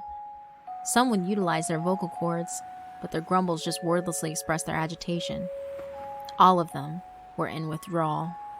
Yukari Sakaki was resting for days. Everyone in the class is a bully. They couldn't go another day without someone to bully. The irritation made them furrow their brows and grind their teeth. Ugh! This is pissing me off! Somebody screamed. With that, everyone's displeasure flowed out like a dam breaking and gushing forth. Why the hell won't that bitch Sakaki come to school? Messing around with us and playing hooky, how dare she? If she comes trundling along again smelling like curry, we'll really wash her off. But we already know Sakaki's gonna stink like curry. Yeah! If Sakaki comes around, let's throw her a big welcome party. By the way, boys, stop putting cockroaches in Sakaki's desk. I don't even want to think about what would happen if they got out and came towards us. It's fine, we'll smash them till their guts come out. Ew! How many are there now? 6? Since I put one in yesterday too, there's 7. Ew, I can't believe boys! One would think that a friendly conversation had finally started up. But once Yukari came to school again, all of it would turn into a deviously warm bullying reception. They'd glare with an evil twinkle in their eyes, and once they'd laugh at her, it would be hard to feel the warmth of humanity from them. While Sumire watched this, she smiled in satisfaction. Her adorable children, who knew that forbidden pleasure would next year be scattered throughout the school when the classes change, they'd likely bloom in all of their destinations, where from then on Sumire would gulp down all of the honey from their flowers. My flowers will fill this whole school! How exuberant! How exciting!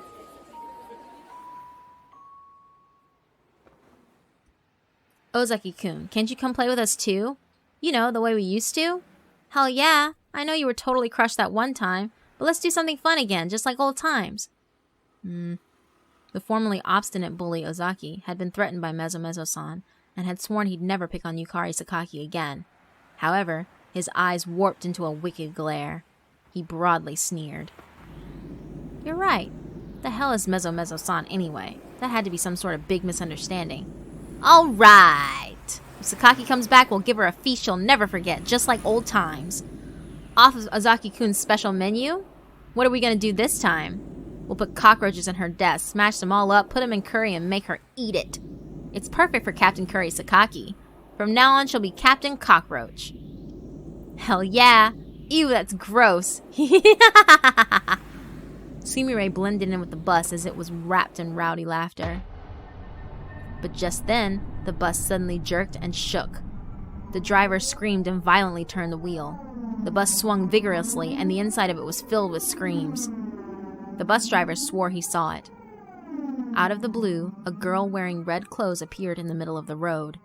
In that split second, the tires exploded and gave a huge rumble. The bus's large build turned sideways and it crashed through the guardrail. The road was a highway deep in the woods of a mountain. Past the guardrail was a dark green and thick valley. What is this? What the hell? Sumire stared dumbfoundedly as the bus tumbled down to the bottom of the valley, and she looked down at the flattened frame of the bus as it blew clouds of smoke upwards. It fell from this height. There's no way to save anyone. My beautiful flower! What happened? What happened to you?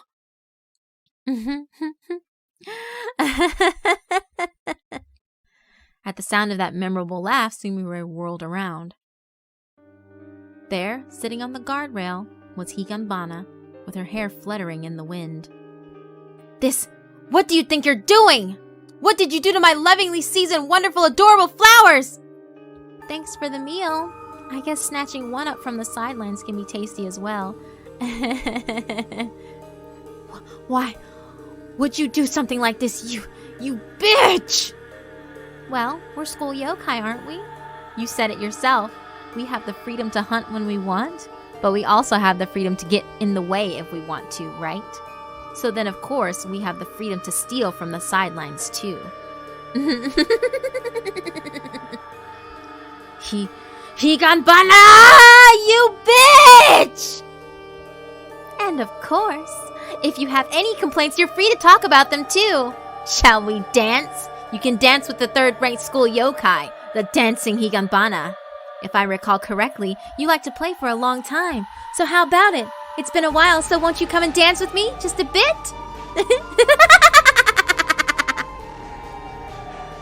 Sumire hung her head and shook with rage, but she did not say anything back.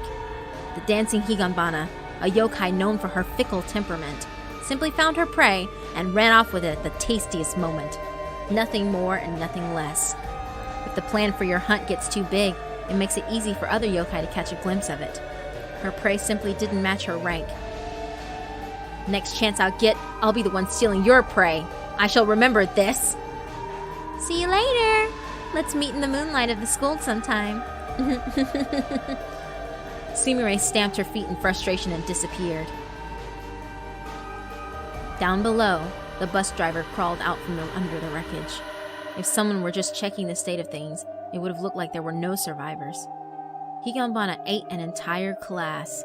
The souls of those pitiful students that drowned in the pleasure of bullying and sunk into its dark depths were consumed once and for all. When the driver crept up to the roadway, there was nobody around, but in the distance he could hear the cruel laughter of the school yokai fading in the wind.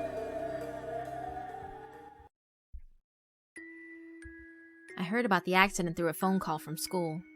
My fever had gone down and I would be able to go to school. At school, everyone was waiting to pick on me. And then the phone rang. Even the teacher was there. All my classmates, excluding myself, were dead. Of course, I was shocked. But the fact that I was relieved that I wouldn't be bullied anymore was undeniable. Wasn't I fighting against that? I didn't fight.